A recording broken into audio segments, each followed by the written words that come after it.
ഉൽപ്പത്തി പുസ്തകം, പുറപ്പാട് പുസ്തകം, ലേവ്യ പുസ്തകം, സംഖ്യാ പുസ്തകം, ആവർത്തന പുസ്തകം, ഇങ്ങനെ 5 പുസ്തകം മോശയുടെ പഞ്ചഗ്രന്ഥങ്ങളാണ്. പിന്നീട് ചരിത്ര പുസ്തകങ്ങളാണ്. യോശുവയുടെ പുസ്തകം മുതൽ എസ്തേറിന്റെ പുസ്തകം വരെ ചരിത്ര പുസ്തകങ്ങളാണ്. ശേഷമായിട്ട് കാവ്യ പുസ്തകങ്ങളാണ്. അത് ഇയ്യോബിന്റെ പുസ്തകവും സങ്കീർത്തന പുസ്തകങ്ങൾ 5 ഉത്തമഗീതങ്ങളുടെ പുസ്തകം, ഇതെല്ലാം സംഗീത പുസ്തകങ്ങളായിട്ടാണ് തരംതിരിച്ച് പഠിക്കുന്നത്. ഒടുവിൽ പഴയ നിയമത്തിൽ പ്രവചന പുസ്തകം, യെശയ്യാ പ്രവചനം മുതൽ മലാക്കി പ്രവചനം വരെയുള്ള പ്രവചന പുസ്തകം, അത് 2ആയിട്ടാണ് തരംതിരിച്ച് പഠിക്കുന്നത്. വലിയ പ്രവാചകന്മാരും ചെറിയ പ്രവാചകന്മാരും. ദൈവത്തിന്റെ മകൻ വലുതും ചെറുതും, ആളിന്റെ വലിപ്പമോ കുടുംബത്തിന്റെ വലിപ്പമോ വിദ്യാഭ്യാസത്തിന്റെ വലിപ്പമോ നെടുപ്പം നോക്കി പറഞ്ഞതല്ല, പ്രവചനത്തിന്റെ ആഴം വെച്ച് പറഞ്ഞതാണ്.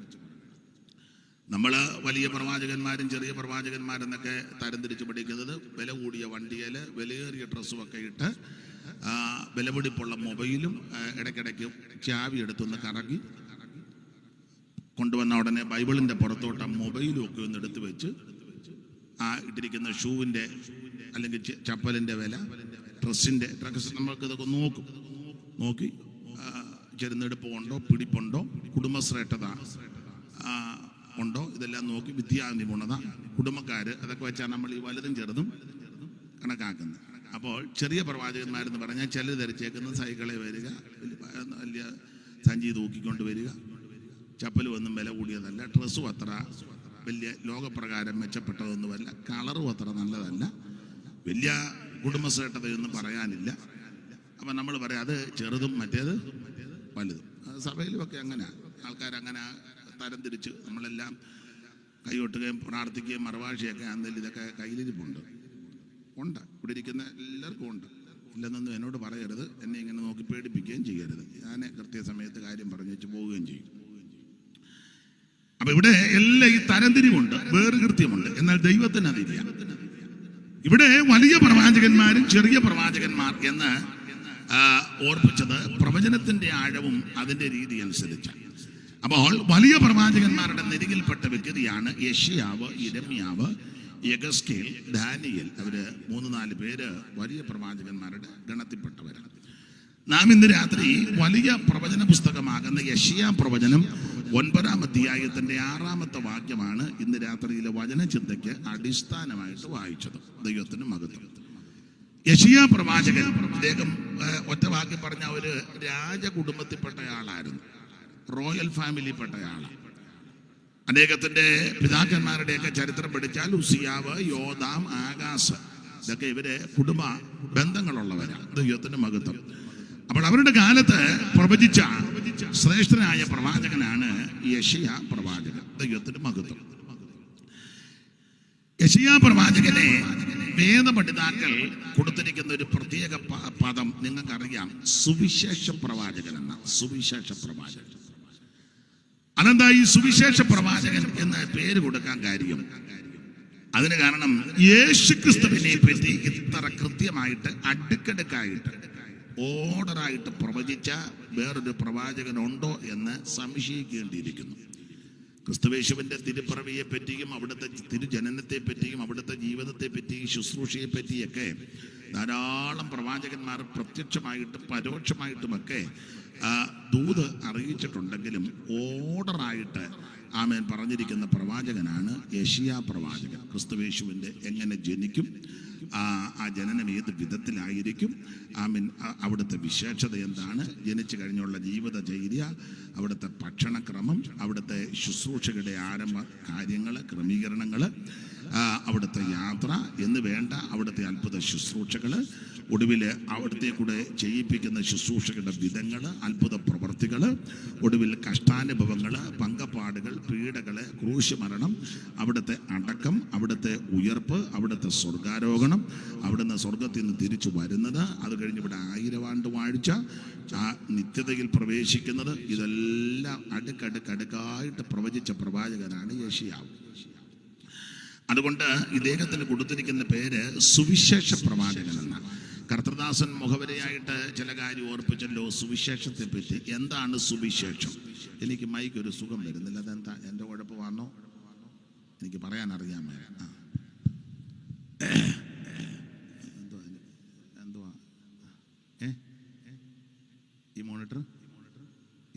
എന്നെ ഇവിടെ വെച്ചോണ്ടിരിക്കുന്നത്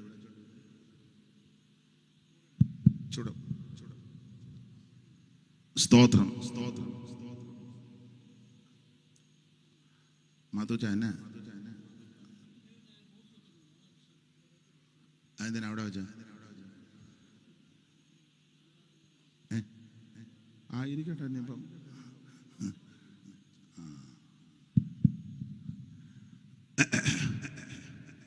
ഞാൻ മേലോട്ട് വല്ലതും കാരണം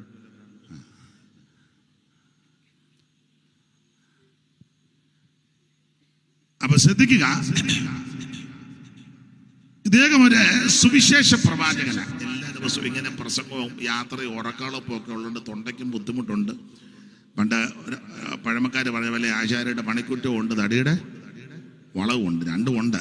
അപ്പം നിങ്ങളോട് സഹകരിച്ച് നമുക്ക് ഒന്നിച്ച് അതിനെ പിണങ്ങി പോകാമെന്ന്. അപ്പൊ ശ്രദ്ധിക്കുക, സഹകരിക്കണം. ദൈവത്തിന് മഹത്വം. അപ്പോൾ യേശുക്രിസ്തുവിനെ പറ്റി ഇതുപോലെ പ്രവചിച്ച, അടുക്കടുക്കായി പ്രവചിച്ച ഒരു പ്രവാചകനില്ല. അതുകൊണ്ടാണ് ഇദ്ദേഹത്തെ സുവിശേഷ പ്രവാചകൻ എന്ന് പേര് കൊടുത്തിരിക്കുന്നത്. എന്തുവാണ് സുവിശേഷം? എന്തുവാ സുവിശേഷം?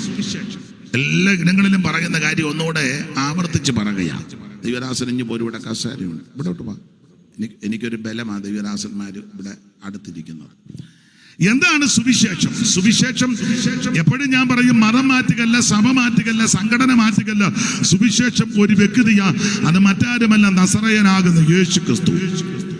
ദാവീദിന്റെ സന്തതിയായി ജനിച്ച് മരിച്ചിട്ട് ഉയർത്തെഴുന്നേറ്റ യേശു ക്രിസ്തുവിനെ ഓർത്തുകൊള്ളുവീൻ. അതാകുന്നു സുവിശേഷം. സുവിശേഷമല്ല, സഭ മാറ്റുകല്ല, മതം മാറ്റുകല്ല. ഇത് മതം മാറ്റമൊന്നുമല്ല, സുവിശേഷമാണ് യേശു ക്രിസ്തു. എന്തിനാണ് സുവിശേഷം? എടുത്ത് വായിപ്പിക്കുന്നതിൽ അറിവുള്ള വാക്യമാ തീത്തോസ് 2:11 മുതൽ പഠിക്കുമ്പോൾ, സകല മനുഷ്യരും രക്ഷപ്പെടാൻ. അപ്പൊ രക്ഷപ്പെടാൻ ഒറ്റ മാർഗം, ഒറ്റ വഴി, ഒറ്റ വാതിൽ, യേശു ക്രിസ്തു മാത്രം. മറ്റൊരുത്തനിലും രക്ഷയില്ല. നാം രക്ഷിക്കപ്പെടുവാൻ ആകാശത്തിന് കീഴിൽ മനുഷ്യരുടെ ഇടയിൽ നൽകപ്പെട്ട ഒരേ ഒരു നാമം, അത് നസറായനായ യേശു ക്രിസ്തുവിന്റെ പരിശുദ്ധ നാമമാണ്. ഈ നാമത്തിൽ ഭൂതങ്ങൾ വിട്ടുപോകും, രോഗികൾ സൗഖ്യമാക്കും, മുടന്തര് നടക്കും, ചെകിടർക്ക് കേൾവി ഉണ്ടാകും, ഊമന് സംസാരിക്കും, മരിച്ചവർ ഉയർക്കും. ഈ നാമം എല്ലാ നാമത്തിലും മേലായ നാമമാണ്. സ്വർലോകരുടെയും ഭൂലോകരുടെയും അധോലോകരുടെ മുഴങ്കാലുകൾ മടങ്ങുന്ന, വിറയ്ക്കുന്ന പരിശുദ്ധ നാമമാണ് യേശുവിന്റെ നാമം. അപ്പോൾ ശ്രദ്ധിക്കുക, ആ നാമത്താലാണ് സകല മനുഷ്യർക്കും രക്ഷ. അപ്പൊ എന്താണ് സുവിശേഷം? സുവിശേഷം യേശു ക്രിസ്തു. എന്തിനാണ് സുവിശേഷം? സകല മനുഷ്യരും രക്ഷപ്പെടാൻ. ആരാണ് സുവിശേഷം കേൾക്കേണ്ടത്?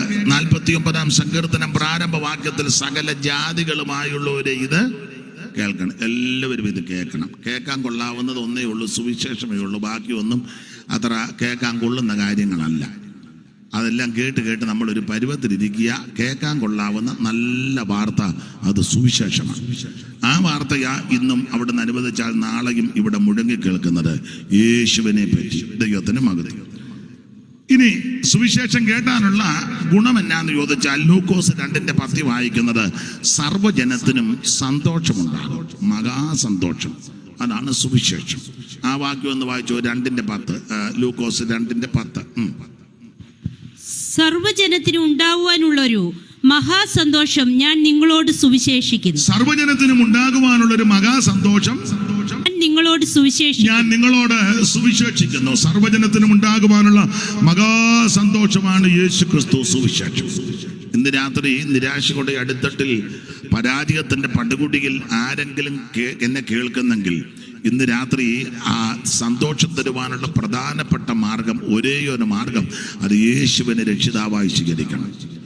ക്രിസ്തു നമ്മുടെ സമാധാനമാണ്. അപ്പോൾ സകല ജാതികളും ഇത് കേൾക്കണം. കേട്ടാനുള്ള ഗുണം സർവ്വജനത്തിനും ഉണ്ടാകുവാനുള്ള സന്തോഷം. ബാക്കി കാര്യങ്ങൾ ഞാൻ ഇപ്പോൾ എടുക്കുന്നില്ല, അടുത്ത വിഷയത്തിലോട്ട് വരണമല്ലോ. ഇതാണ് സുവിശേഷം. ദൈവത്തിന് മഹത്വം. സുവിശേഷത്തെ കൊണ്ട് മാത്രമേ ഇങ്ങനെയുള്ള വ്യത്യാസങ്ങൾ വരുത്താൻ സാധ്യമാകുകയുള്ളൂ. മദ്യമോ മയക്കുമരുന്നോ ലഹരി പദാർത്ഥങ്ങളോ മറ്റ് ആചാരങ്ങളോ അനുഷ്ഠാനങ്ങളോ ഒന്നും മനുഷ്യന് നിത്യശാന്തിയും സമാധാനവും തരാതിരിക്കുമ്പോൾ, അതൊക്കെ താൽക്കാലിക സുഖം തരുമ്പോൾ നിത്യമായ സമാധാനവും സന്തോഷവും ആശ്വാസവും അതെ പ്രത്യാശയും തരുവാൻ കഴിവുള്ള ഒരേ ഒരു മാർഗം അത് സത്യസുവിശേഷമാണ്. ആ സുവിശേഷം യേശു ക്രിസ്തുവാണ്. ആട്ടെ, നമ്മുടെ വിഷയത്തിൽ വരാം. അപ്പോൾ യെശയ്യാ പ്രവാചകനെ പറയുന്നത് സുവിശേഷ പ്രവാചകൻ. കാരണം യേശു ക്രിസ്തുവിനെ പറ്റി ഇതുപോലെ അടുക്കടുക്കായി പറഞ്ഞ പ്രവാചകന്മാർ വേറെയില്ല. മിക്ക പ്രവാചകന്മാർ യേശുവിനെ പറ്റി പറഞ്ഞു, പരാമർശിച്ചു, പ്രവചിച്ചുവെങ്കിലും ഓർഡറായിട്ട് പറഞ്ഞിരിക്കുന്ന പ്രവാചകനാണ് യെശയ്യാ. കർത്താവിന്റെ തിരുജനനം ഏത് വിധത്തിലാകുമെന്നും ഇദ്ദേഹം തന്നെ പ്രവചിച്ചത്. ആ 7:14 അറിവുള്ള വാക്യമായെങ്കിലും വായിച്ചോ. 7:14 കന്യക ഗർഭിണിയായ ഒരു മകനെ പ്രസവിക്കും, അവൻ ഇമ്മാനുവേൽ എന്ന് പേർ വിളിക്കും. കന്യകാസുതനായി ധരയിൽ വന്നുദിച്ച ധന്യൻ ഇമ്മാനുവേൽ ഇവൻ താനേ. കന്യകാസുതനായി ധരയിൽ വന്നുദിച്ച ധന്യൻ ഇമ്മാനുവേൽ ഇവൻ താനേ. ഇവനെ ഇവനെ ഇവനെ ഇവനെ ക്രിസ്തേശു രക്ഷകൻ ഇവൻ താനേ. ഇവനെ ഇവനെ ഇവനെ ഇവനെ ക്രിസ്തേശു രക്ഷകൻ ഇവൻ താനേ.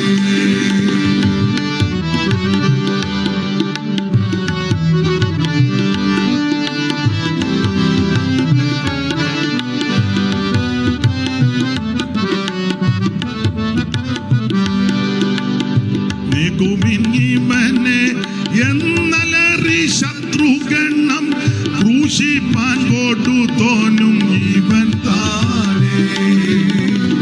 നീക്കുമിന്നിവനെ എന്നലറി ശത്രുഗണം ക്രൂശിപ്പാൻ കൊണ്ടു തോന്നും ഇവൻ താനേ. ഇവനെ ഇവനെ ഇവനെ ഇവനെ ക്രിസ്തേശു ഇവൻ താനേ.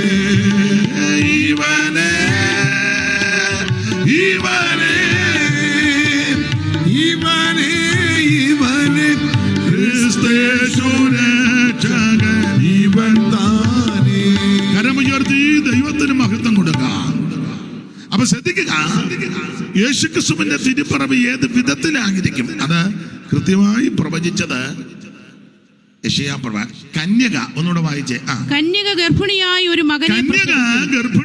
ഒരു മകനെ പ്രസവിക്കും. ഇതൊക്കെ ചിലരൊക്കെ ഉൾക്കൊള്ളാൻ പറ്റാത്ത വിഷയമാണ്. പണ്ട് രണ്ടുപേര് തമ്മിൽ കണ്ണനം നടന്നു, വലിയ തർക്കം ഉണ്ടായി. അപ്പോൾ വെളിയിൽ നിന്ന് വന്ന ഒരാളാണ്, ഇവിടുത്തുകാരനല്ല, വന്നതല്ല, പുള്ളിയെ വരുത്തിയതാണ്. അപ്പം പുള്ളി ക്രിസ്ത്യാനികളോടെല്ലാം കൂടെ കുറച്ച് ചോദ്യം അങ്ങ് ചോദിച്ചു. ചോദ്യം മറ്റൊന്നുമില്ല, ഉൾക്കൊള്ളാൻ പറ്റാത്ത കാര്യങ്ങളൊക്കെ ചോദിച്ചു. അതിലൊരു ചോദ്യം ഏതാണ്ട് എൻ്റെ അറിവ് ശരിയെങ്കിൽ 16 ചോദ്യം ചോദിച്ചെന്ന്. 16 ചോദ്യം ചോദിച്ചു. ആരും മറുപടി പറഞ്ഞില്ലെന്നാ കേൾക്കുന്നേ. സഭയുടെ പ്രധാന ആൾക്കാരൊക്കെ ധാരാളമുണ്ട്. ക്രൈസ്തവ സഭകൾ പലതുണ്ടല്ലോ, ഇഷ്ടംപോലെ ആൾക്കാരുണ്ട്. അയാളെ വന്ന് ഒരു സ്വാമിയാര വന്ന് ചോദിച്ചിട്ട് ആരും മറുപടി പറയുന്നില്ല. ഇഷ്ടം പോലെ തുണിയൊക്കെ കൊടുത്തുകൊണ്ട് നടക്കുന്നതല്ലാതെ സ്വാമി പറഞ്ഞ കാര്യത്തിന് മറുപടി പറയുന്നില്ല. ഇവിടം മുതൽ വട്ടന് തിട്ടുന്നതല്ലാതെ സ്വാമി പറഞ്ഞ കാര്യത്തിന് മറുപടിയില്ല. സ്തോത്രം എന്തും എല്ലാം പിടിച്ചുകൊണ്ട് ഇങ്ങനെ നടക്കുന്നതല്ലാതെ അയാൾ പറഞ്ഞാലും മറുപടി പറഞ്ഞില്ല. അയാളടിച്ച് മിന്നുക. അങ്ങനെ ഇരിക്കുമ്പം അന്നത്തെ മേലധ്യക്ഷന്മാരെല്ലാം കൂടെ തീരുമാനിച്ചു, ഇതിന് മറുപടി പറയാൻ ഒരാളെ ഇപ്പോൾ ഉള്ളൂ അറിവില്. അത് Edayaranmula Kunnumpurathu Simon, KV Simon, അദ്ദേഹം ഉള്ളു മറുപടി പറയാൻ. അപ്പം എൻ്റെ അറിവ് ശരിയെങ്കിൽ അന്ന് സാറ് അങ്ങ് മദിരാശിയിൽ യോഗം നടത്തുക, ആള് വിട്ടു, വിളിപ്പിച്ചു. അപ്പം സാറ് ഇവിടെ വന്നപ്പം ഇയാളിങ്ങനെ പന്തൽ കെട്ടി ഇങ്ങനെ കണ്ണിച്ച് നടക്കുക, ആരും മറുപടി പറയുന്നില്ല.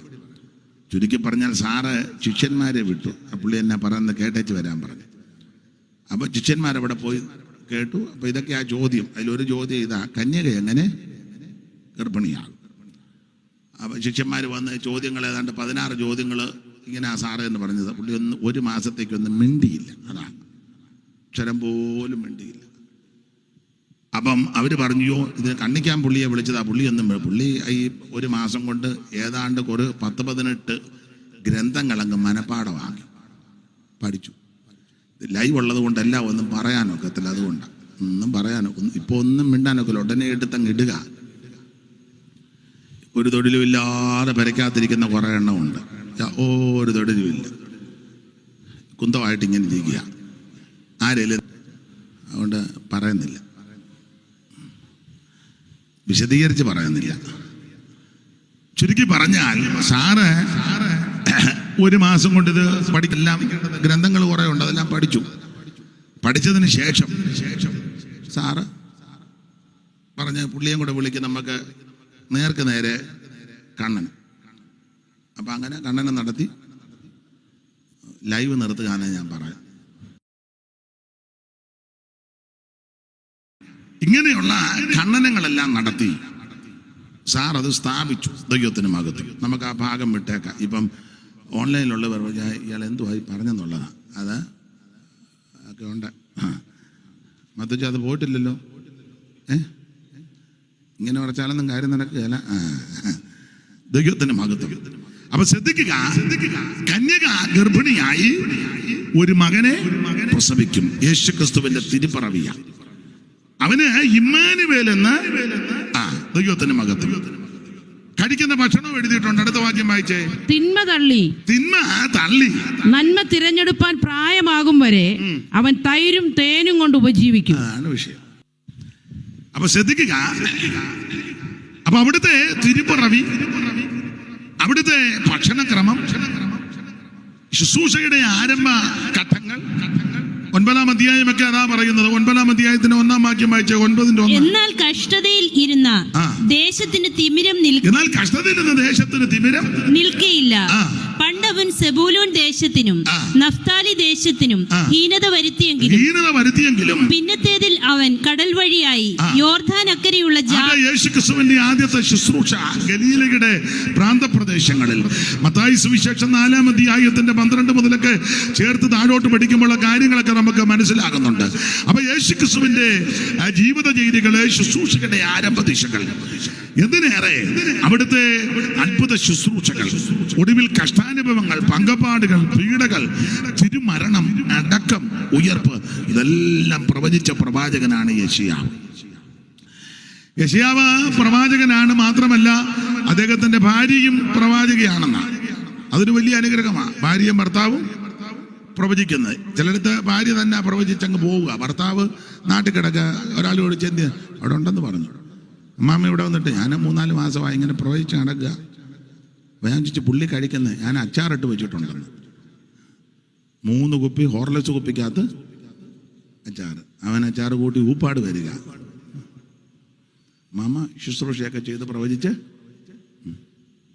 ആട്ടെ, ഒന്നും പറയുന്നില്ല. ദൈവത്തിന് മകത്ത്. ഇവിടെ രണ്ടുപേരും പ്രവചനം പറയുന്നവരാണ്, ഭാര്യയും ഭർത്താവും. മാത്രമല്ല യെശയ്യാ പ്രവചനത്തിലെ വേറൊരു പ്രധാനപ്പെട്ട ഒരു കാര്യം, ഏറ്റവും വലിയ പേര് യെശയ്യാ പ്രവചനത്തില, ഇല്ലയോ? ഒന്ന് വായിച്ചേ ആ പേര്. അത് തന്നെ വായിച്ചേ, വായിക്കും 2 പേരും ഒന്ന് വായിച്ചോ.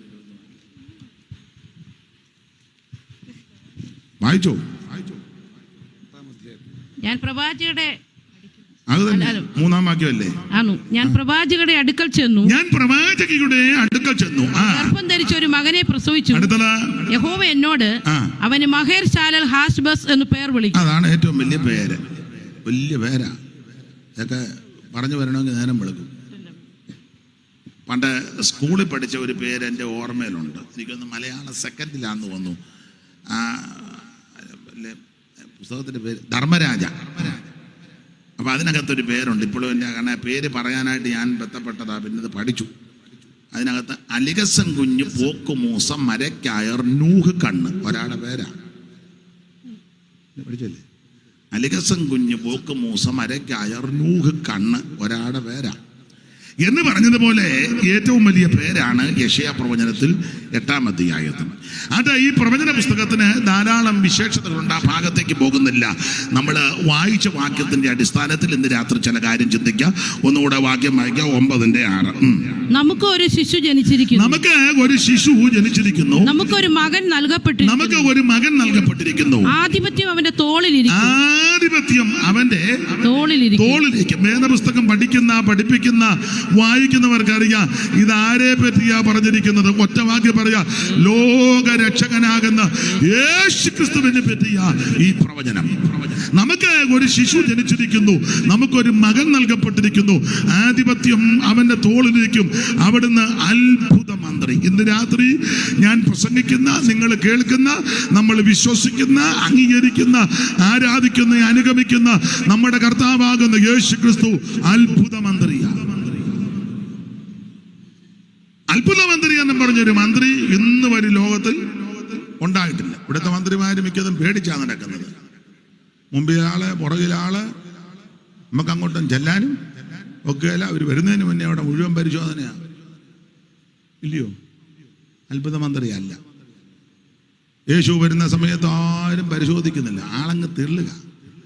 ഇപ്പോഴൊന്നും മന്ത്രിമാരെ ഒന്നും അങ്ങനെ കാണാനും എടുക്കാനും ഒന്നും ഒക്കത്തില്ല. തന്നെയല്ല, മന്ത്രിമാർ വരുമ്പോൾ നമ്മൾ വണ്ടി വരികയാണെ മുന്നേ വണ്ടി വരും, ഹോണടിച്ച് നമ്മൾ മാറ്റി പാട്ടാലതല്ലിയാ മാറ്റുന്നത്. ശരി, നാളൊരാളെ ഏണ്ടൊക്കെ പറയുകയും ചെയ്യുന്നത് കേട്ടി. അത് ഞാൻ ഇപ്പം പൊതുവെ പറയുന്നില്ല. സ്തോത്രം. നമ്മളെല്ലാം മകഞ്ഞ് മാറ്റി വെച്ച് പോവുക, തിരക്കല്ലേ, അതുകൊണ്ടാണ്. പക്ഷെ ഇവരാരും അത്ഭുത മന്ത്രിയല്ല. നിങ്ങൾ വായിച്ചിട്ടുണ്ടോ, ഓർമ്മയിലുണ്ടോ എന്നറിയത്തില്ല. പണ്ട് ഈ +2 വിഷയം വന്നല്ലോ, +2. അതിനു മുമ്പ് +2 അല്ലല്ലോ, പ്രീ ഡിഗ്രി ഇല്ലയോ? ഡിഗ്രിയാ. അപ്പൊ അത് +2 വന്നപ്പം അന്നത്തെ മന്ത്രി, അതൊക്കെ നിങ്ങൾ ചിന്തിച്ചു ആരാന്ന്. ഞാൻ പേര് മറന്നിട്ടില്ല.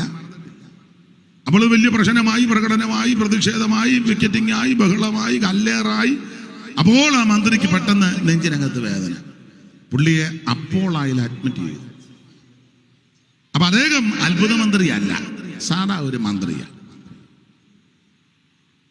ഇവിടുത്തെ ഭക്ഷ്യമന്ത്രിയുണ്ട്, അത്ഭുത മന്ത്രി അല്ല. സ്തോത്രം. മിക്കപ്പോഴും ഇന്നത് ഇല്ലെന്നാ പറയുന്നത് ചില മന്ത്രിമാര്. ഈ പ്രാവശ്യം നല്ല അരിയൊന്നും മിക്കവരും അരി മേടിച്ച് കോടിക്കും താറാവിനും കൊടുക്കുക ആണെന്ന് മിക്കവരും. അത് ഞാൻ പറഞ്ഞത്, ഇവിടുത്തെ ഒരു മന്ത്രിയും അത്ഭുത മന്ത്രിയല്ല, എല്ലാം സാധാരണക്കാരാ. മിക്ക മന്ത്രിമാർക്കും പേടിയാ ആണെന്ന്, മിക്കതിനും പേടിയാ. എന്നാൽ അത്ഭുത മന്ത്രിയായിട്ട് ഒരുവനേ ഉള്ളൂ, അത് നസറയനാകുന്ന യേശു ക്രിസ്തു. ഇന്ന് രാത്രി ഞാൻ നിങ്ങളും ആരാധിക്കുന്ന യേശു അത്ഭുതങ്ങളുടെ ദൈവമാണ്. അവിടുന്ന് അത്ഭുത മന്ത്രിയാ. അവിടുത്തെ പേര് തന്നെ അത്ഭുത മന്ത്രി എന്നല്ലയോ? ദൈവത്തിന്റെ മഹത്വം. ഇതിനൊരു നിഴലായ സംഭവമാണ്. നമ്മൾ ന്യായാധിപന്മാരുടെ പുസ്തകത്തിൽ വായിക്കുമ്പോൾ അവിടെ മാനോഹയ്ക്കും ഭാര്യയ്ക്കും പ്രത്യക്ഷപ്പെട്ടു ദൂതൻ വന്ന് പ്രത്യക്ഷപ്പെട്ടു. ദൈവത്തിന് മഹത്വം. അപ്പോൾ കാര്യങ്ങളൊക്കെ പറഞ്ഞു, കുഞ്ഞുണ്ടാകുമെന്ന് പറഞ്ഞു. ആ കാര്യങ്ങളെല്ലാം മനസ്സിലാക്കി. ഭർത്താവ് വന്നപ്പം സഹോദരി പറഞ്ഞു, നിങ്ങൾ പോയ സമയത്ത് ഒരു ദൂതൻ ഇവിടെ വന്നു, കാര്യങ്ങളൊക്കെ എന്നോട് പറഞ്ഞു, കൊച്ചുണ്ടാകുമെന്ന് പറഞ്ഞു.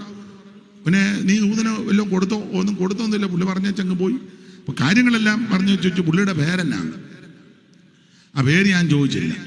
പിറ്റേന്ന് മാനോഹയ്ക്കും വന്ന് വെളിപ്പെട്ടപ്പോൾ ചോദിച്ചു പേരെന്നാണ്. അപ്പൊ പറഞ്ഞൊരു പദമുണ്ട്, അത് അതിശയമുള്ളതാണ്, അതാ അത്ഭുത മന്ത്രി. ആ പേര് ആ 13-ാം അധ്യായത്തിന്റെ 17-ാം വാക്യം ഒന്ന് വായിച്ചേ. ന്യായാധിപന്മാർ മാനോഹ യഹോവയുടെ ദൂതനോട് നിന്റെ വചനം നിവൃത്തിയാകുമ്പോൾ ഞങ്ങൾ നിന്നെ ബഹുമാനിക്കേണ്ടത്. അതൊക്കെ ന്യായമായ നടപടിക്രമങ്ങളാ. നീ പറഞ്ഞ കാര്യവും ദൂതും ആലോചനകളൊക്കെ നിവൃത്തിയാകുമ്പോൾ ഞങ്ങൾ നിന്നെ ഒന്ന് ബഹുമാനിക്കണ്ടേ? ബഹുമാനിക്കണം. അതൊക്കെ ന്യായമായ. നിങ്ങളെ കഷ്ടതയുടെ നടുവിൽ നിങ്ങളെ സഹായിച്ചവർക്ക് നിങ്ങൾക്ക് നന്മയുണ്ടാകുമ്പോൾ അവരെ ബഹുമാനിക്കണം. വേണ്ടേ? പട്ടിണി കിടന്നപ്പോൾ നാടി അരി തന്നവരും വസ്ത്രമില്ലാതിരുന്നപ്പോൾ ഒരു സാരി തന്നതും പിള്ളേർക്ക് ഇട്ടതാന്നേലും ഒരു ബനിയൻ തന്നതും ഓർക്കണ്ടേ? ഇപ്പൊ നിങ്ങൾക്ക് അമേരിക്കയുടെയും കാനഡയും ലണ്ടന്റെയും ഗൾഫിലെയൊക്കെ ഇഷ്ടംപോലെ സാധനമുണ്ട്. അത് നല്ല കാര്യം, ഇനിയും വർദ്ധിച്ചു വരട്ടെ, ഇഷ്ടംപോലെ കിട്ടട്ടെ. പക്ഷെ പണ്ട് തന്നവരെ ഒന്നും മറക്കരുത്, നന്ദിയുള്ളവരായിരിക്കണം. മിണ്ടുന്നില്ല. കഷ്ടതയുടെ തീച്ചൂളയിൽ കൂടെ പോയപ്പോൾ നിനക്ക് വേണ്ടി വന്ന് കുത്തിയിരുന്ന് പ്രാർത്ഥിച്ചവരുണ്ട്. ചിലപ്പോ ഉരി അരി കൊണ്ട് തന്നവരുണ്ട്. പിള്ളേർക്ക് 2 മുട്ടായി കൊണ്ട് കൊടുത്തവരുണ്ട്. ഉണ്ട്. സ്തോത്രം. ഉടുക്കാൻ നല്ല വസ്ത്രമില്ലാതെ ഭാരപ്പെട്ടപ്പോൾ നിനക്ക് സാരി തന്നവര്, അല്ലെങ്കിൽ ഉടുപ്പ് തന്നവര്, ഷർട്ട് തന്നവര്, പാന്റിന്റെ തുണി തന്നവര്, അവരൊക്കെ ഉണ്ട്. ഇപ്പൊ നിങ്ങൾക്ക് നല്ല മെച്ചമൊക്കെ ആയി, നാടൻ ഭാഷ പറഞ്ഞ നല്ല രേചനയാ. അങ്ങനെ തന്നെ ഇരിക്കട്ടെ, കുറയണ്ട. പക്ഷെ നന്ദി വേണം. ഈ നന്ദി ഇല്ലാത്തൊരൊറ്റ ഇനം മനുഷ്യനാ. പട്ടിക്ക് നന്ദിയുണ്ട്. പട്ടിയുടെ ഒരു നന്ദിയുടെ വിശേഷത, കുറച്ച് കൊടുത്താലും കൂടുതൽ കൊടുത്താലും നന്ദിയാണ്. ഒരു കഷണം ഇറച്ചി കൊടുത്ത് കഴിച്ചത് ഇങ്ങനെ വാല് വാട്ടി നമ്മൾ പറയാം, ഇനിയില്ല തീർന്ന് പോവും. കൂടുതൽ കൊടുത്താലും അത് നന്ദിയാ. നമുക്കോ കൂടുതൽ തന്നാൽ സ്തോത്രം. കുറച്ച് കൊടുത്താലോ എന്തെല്ലാം അനാവശ്യം പറഞ്ഞാച്ചാ പോകുന്നത്. മിണ്ടുന്നില്ല. നന്ദിയില്ലാത്തൊരനം പറയാൻ എന്നെ ഇത്ര ഇഷ്ടം. പ്രധാനമായിട്ട് ദൈവത്തോട് നന്ദിയില്ല. ഇല്ല. ദൈവം നിനക്ക് ആയുസ്സും ആരോഗ്യ അവസരം തന്നിരിക്കുന്നതല്ലേ, ആ ദൈവത്തോട് നന്ദി വേണ്ടേ? കർത്താവ് ശബ്ദം തന്നില്ലേ, ഉറക്ക വേണ്ടേ ദൈവത്തെ സ്തുതിക്കാൻ?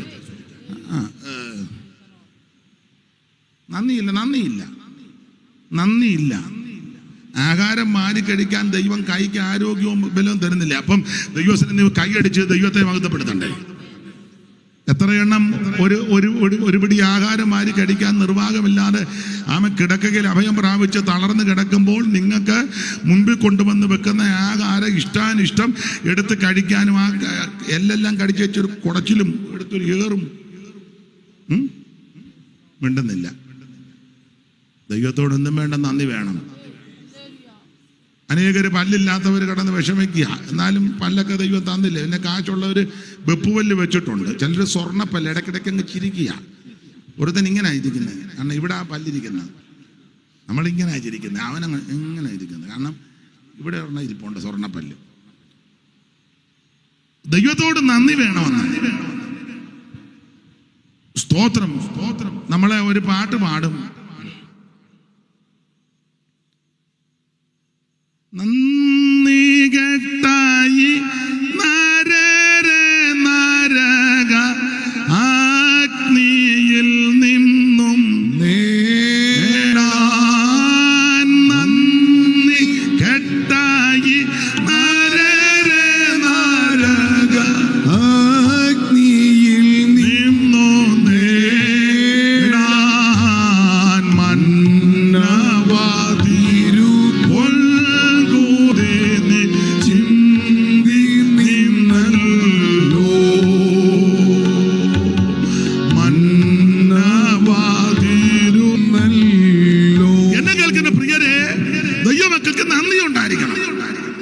നിങ്ങളുടെ കഷ്ടതയിൽ, ദാരിദ്ര്യ ദുഃഖത്തിൽ, മനോവേദനപ്പെട്ടപ്പോൾ, ഭാരത്തോടിരുന്നപ്പോൾ, ദുഃഖം അനുഭവിച്ച സന്ദർഭത്തിൽ നിങ്ങളെ സഹായിച്ചവരുണ്ട്. ഭക്ഷണം തന്നവരുണ്ട്. 10 രൂപയാണെങ്കിലും തന്നവരുണ്ട്. അതൊക്കെ വലുതാ. പിള്ളേർക്കൊരു മുട്ടായി പോലും മേടിച്ചു കൊടുക്കാൻ നിർവാഹമില്ലാത്ത കാലത്ത് പേർഷ്യയിൽ നിന്നും അമേരിക്കയിൽ നിന്നും വന്നവര് 2 മുട്ടായി തന്നത് മറക്കരുത്. സ്തോത്രം. ചിലപ്പോൾ ഒരു ബനിയനായിരിക്കും തന്നത്, അത് വളരെ വിലപ്പെട്ടതാണ്.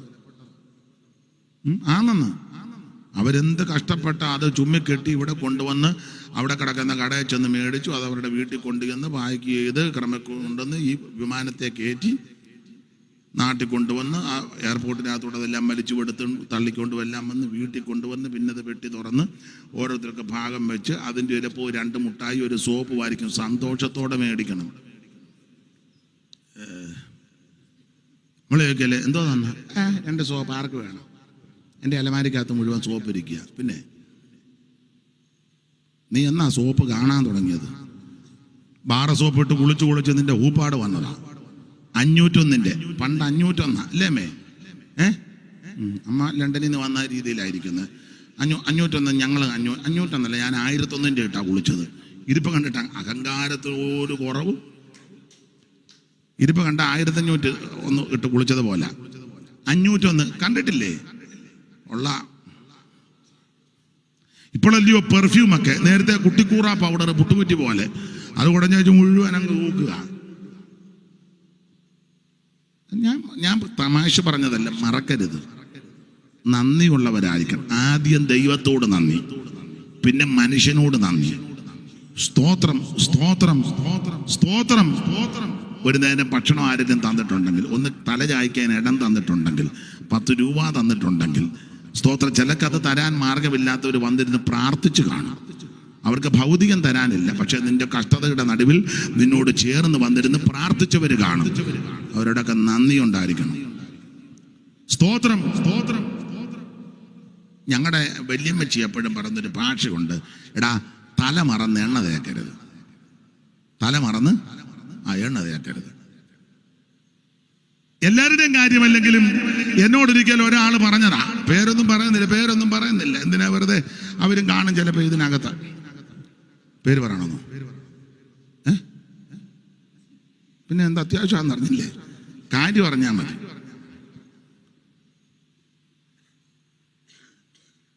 അവിടുത്തെ ആ കുടുംബത്തിലെ മൂത്ത ഒരു സഹോദരി ഇളയത്തുങ്ങളെയും മക്കളെയും എല്ലാം അമേരിക്കയിൽ കൊണ്ടുപോയി. മൂത്ത സഹോദരി ഇളയത്തുങ്ങളെയെല്ലാം അവരുടെ ഭാര്യമാരെയും ഭർത്താക്കന്മാരെയും മക്കളെയെല്ലാം അവർ ഫയൽ ചെയ്ത് അമേരിക്കയിൽ കൊണ്ടുപോയി. ഇതുങ്ങളെല്ലാം അമേരിക്കയിൽ ചെന്നു. എന്നോട് പറഞ്ഞതാ. അമേരിക്കയിൽ ചെന്ന് കഴിഞ്ഞപ്പോൾ ഇതുങ്ങൾക്കെല്ലാം പപ്പും തൂവലും എല്ലാം വെച്ച് പഴയ പരുവക്കേടെല്ലാം മാറി.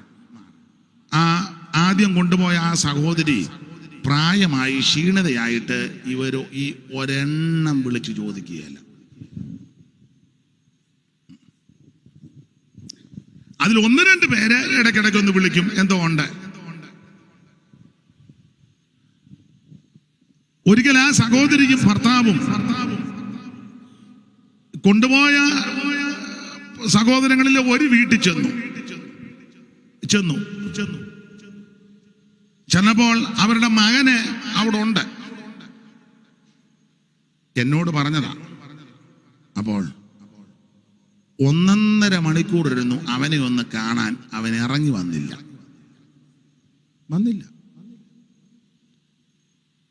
അപ്പം അവരോട് ചോദിച്ചു എന്ത് ചെയ്യുന്നു ചോദിച്ചാൽ പറഞ്ഞു അവനെ ഒത്തിരി ടയേർഡാ. ഇവന്റെ ഈ ടയേർഡ് വരാൻ കാരണം ആരാ?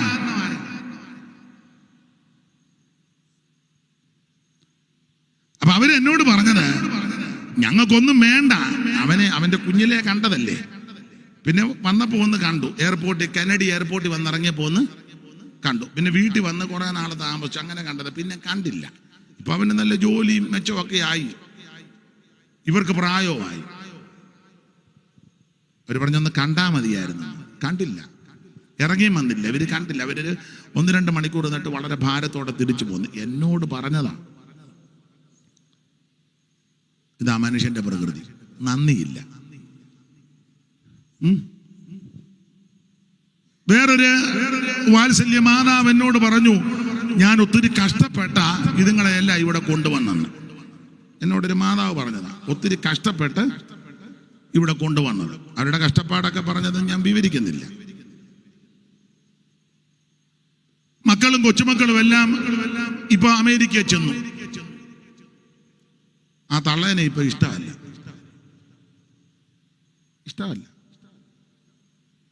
അവർക്ക് സ്റ്റാൻഡേർഡ് ഇല്ല, വിവരമില്ല. ഈ വിവരദോഷ തള്ളയല്ലേ എടാ നിന്നെയല്ല ഇവിടെ ഇല്ലേ? അവര് ഫയൽ ചെയ്തിട്ടല്ലേ നീ അമേരിക്ക എന്ന് എഴുതി വായിക്കലുള്ളു. അമേരിക്ക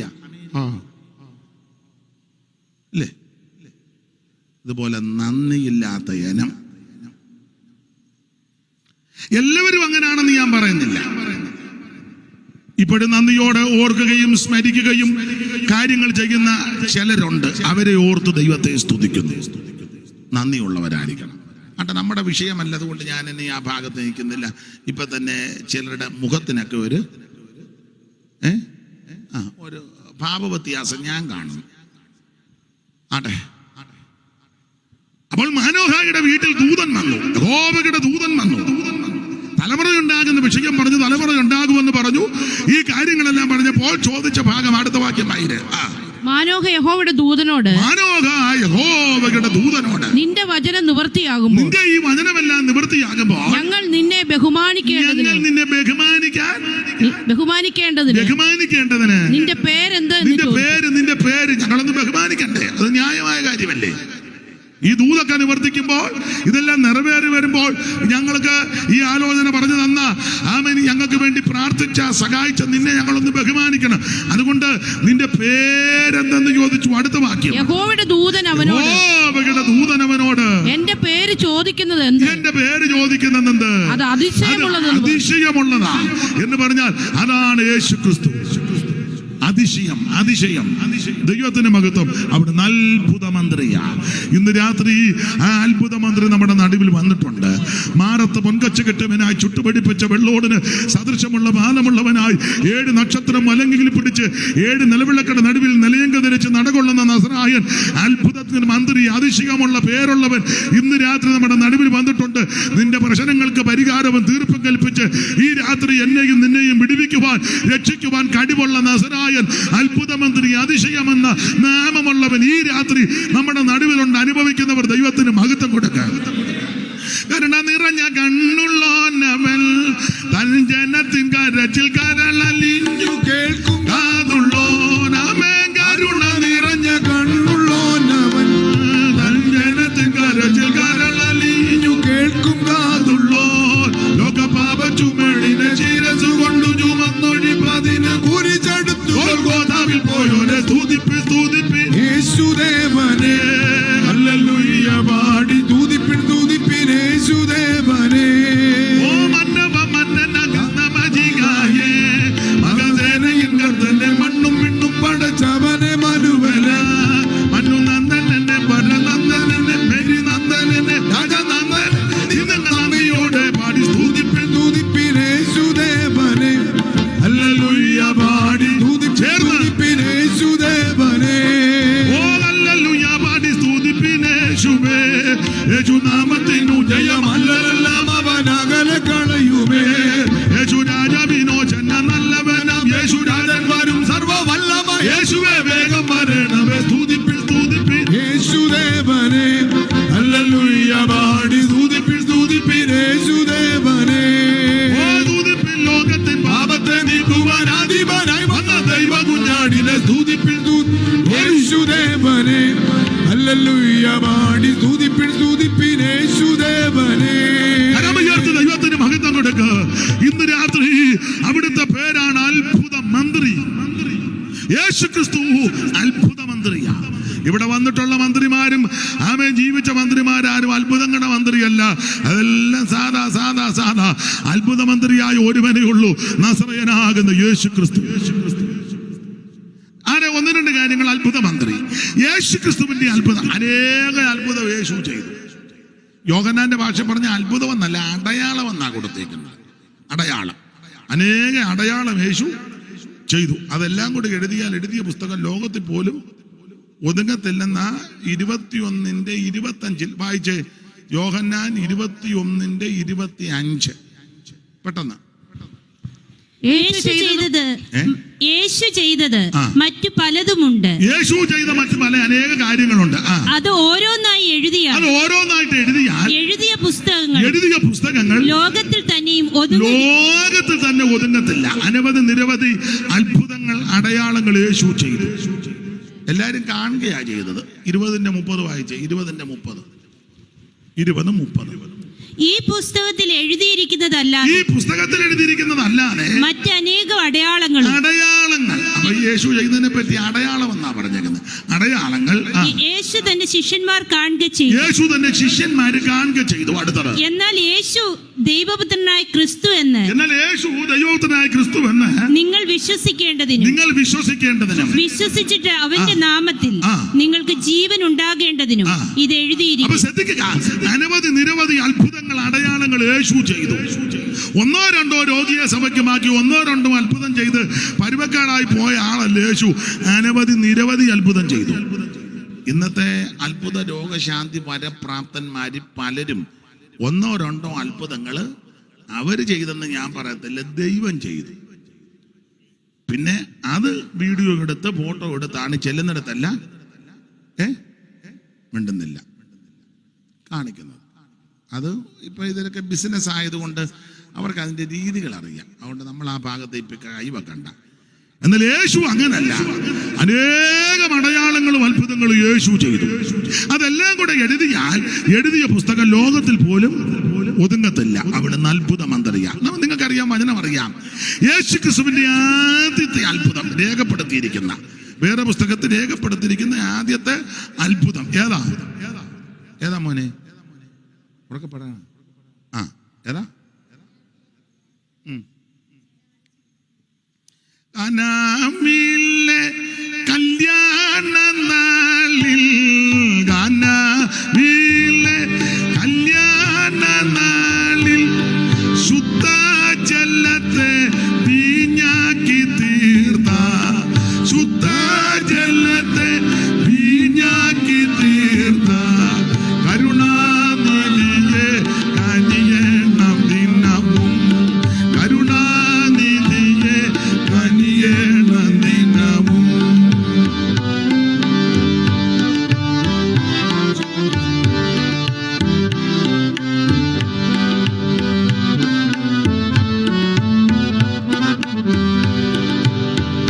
ഞാന് പാട്ട് പാടുമ്പം ഇങ്ങനെ വോളിയം നിൽക്കണം. ഞാൻ പാട്ട് പാടി നിർത്തി ഇവർക്ക് വായിക്കാൻ കൊടുക്കുമ്പം അത് കൂട്ടി കൊടുക്കണം. പിന്നെ ഞാൻ പാടാൻ നേരത്ത് അത് കുറയ്ക്കുകയും ഇത് അതിന്റെ ക്രമത്തിൽ നിൽക്കണം. മനസ്സിലായല്ലോ? ഒന്ന് നോക്കട്ടെ. കാനാവിലെ കല്യാണ നാളിൽ, കാനാവിലെ കല്യാണ നാളിൽ ശുദ്ധ ജലത്തെ വീഞ്ഞാക്കി തീർത്ത, ശുദ്ധ ജലത്തെ വീഞ്ഞാക്കി തീർത്ത കരുണാനിധിയെ കനിയണം ദിനവും, കരുണാനിധിയെ കനിയണം ദിനവും.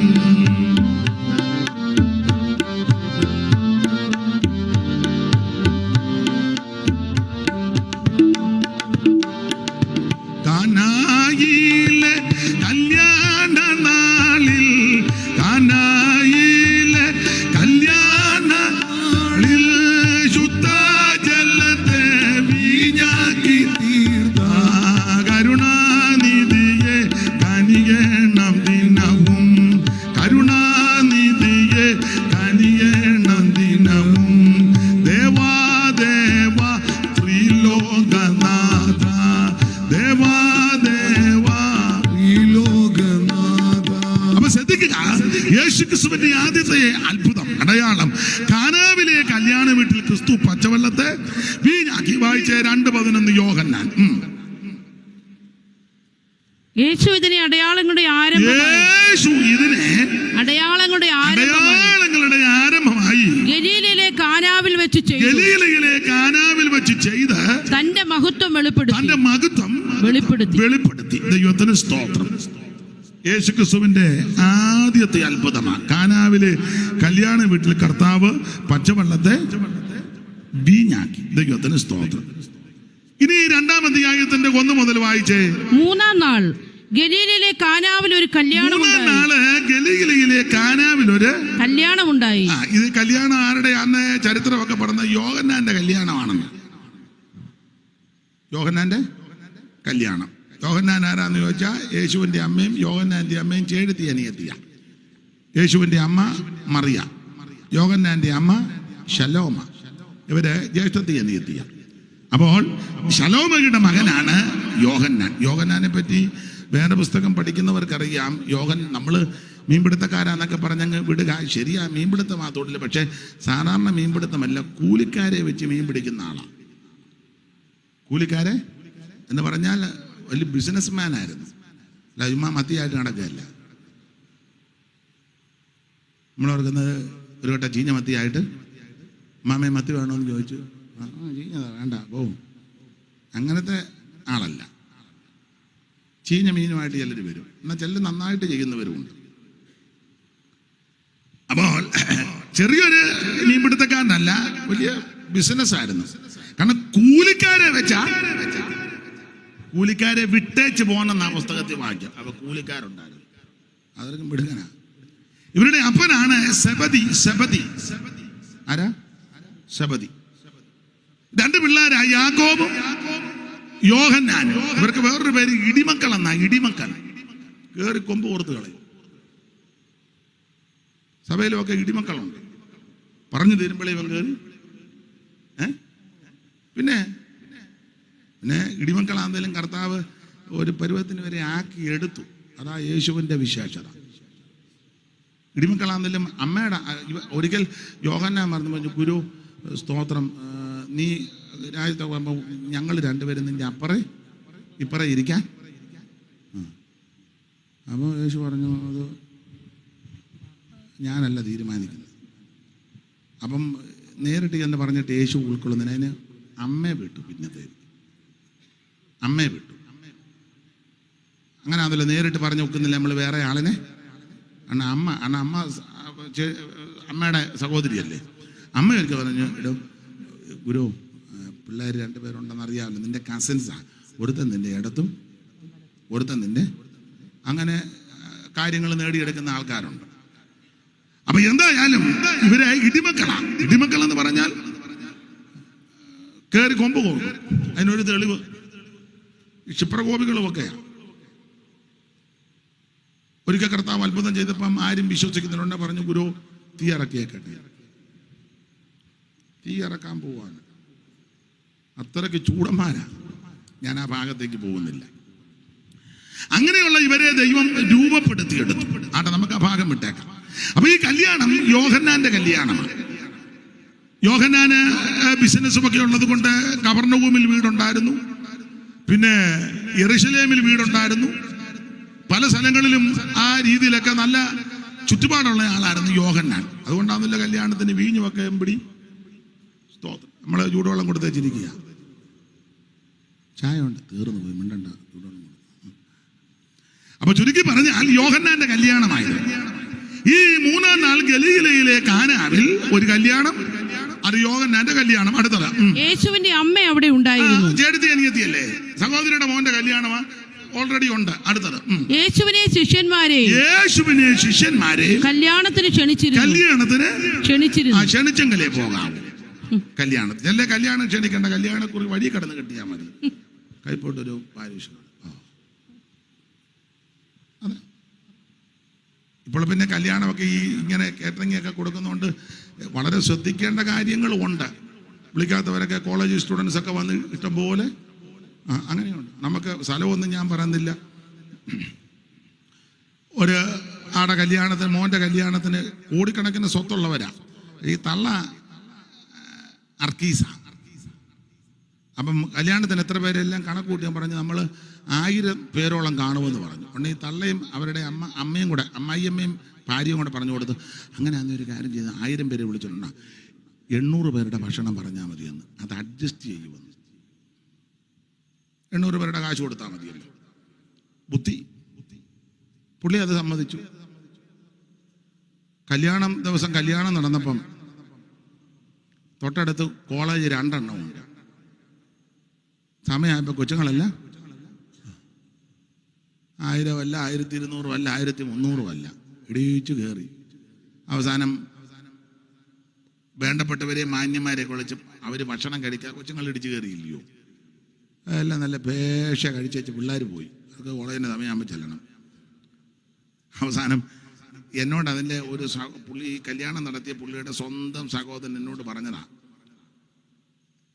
തിരുവനന്തപുരത്ത് നിന്നൊരു ഫാമിലി, അയാൾ വലിയ ഉദ്യോഗസ്ഥനാണ്, അദ്ദേഹവും ഭാര്യയുണ്ട്. രാവിലെ വന്നതായി പെന്തിക്കോസുകാരുടെ കല്യാണമല്ലേ, പ്രസംഗിച്ചു ആശംസ പറഞ്ഞ് 2 മണിയോളമായി തീർന്നപ്പോൾ അയാൾ വിശന്ന് നടന്നിരുന്ന് അവസാനം കിട്ടിയില്ല.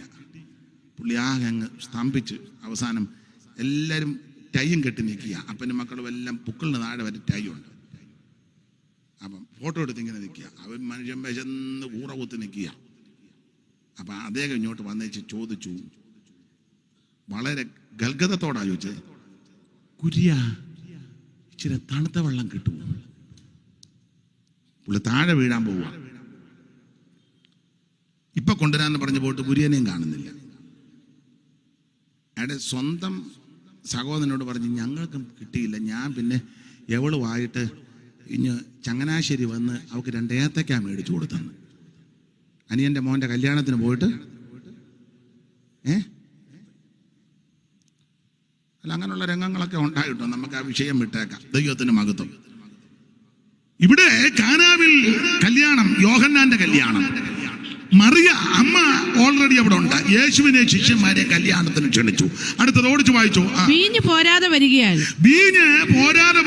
യേശുവിന്റെ അമ്മ അവനോട് അവർക്ക് വീഞ്ഞില്ല എന്ന് പറഞ്ഞു. അടുത്തത് യേശു അവളോട്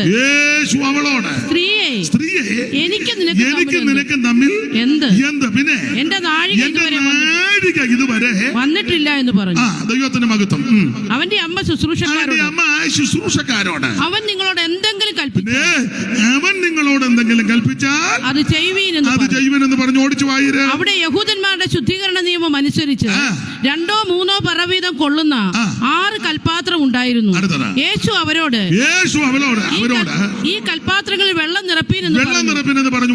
അവർ വക്കോളം നിറച്ചു. ഇപ്പോൾ കോരി വിരുന്നുവാഴിക്ക് കൊണ്ടുപോയി കൊടുപ്പീനെന്ന് അവർ കൊണ്ടുപോയി കൊടുത്തു.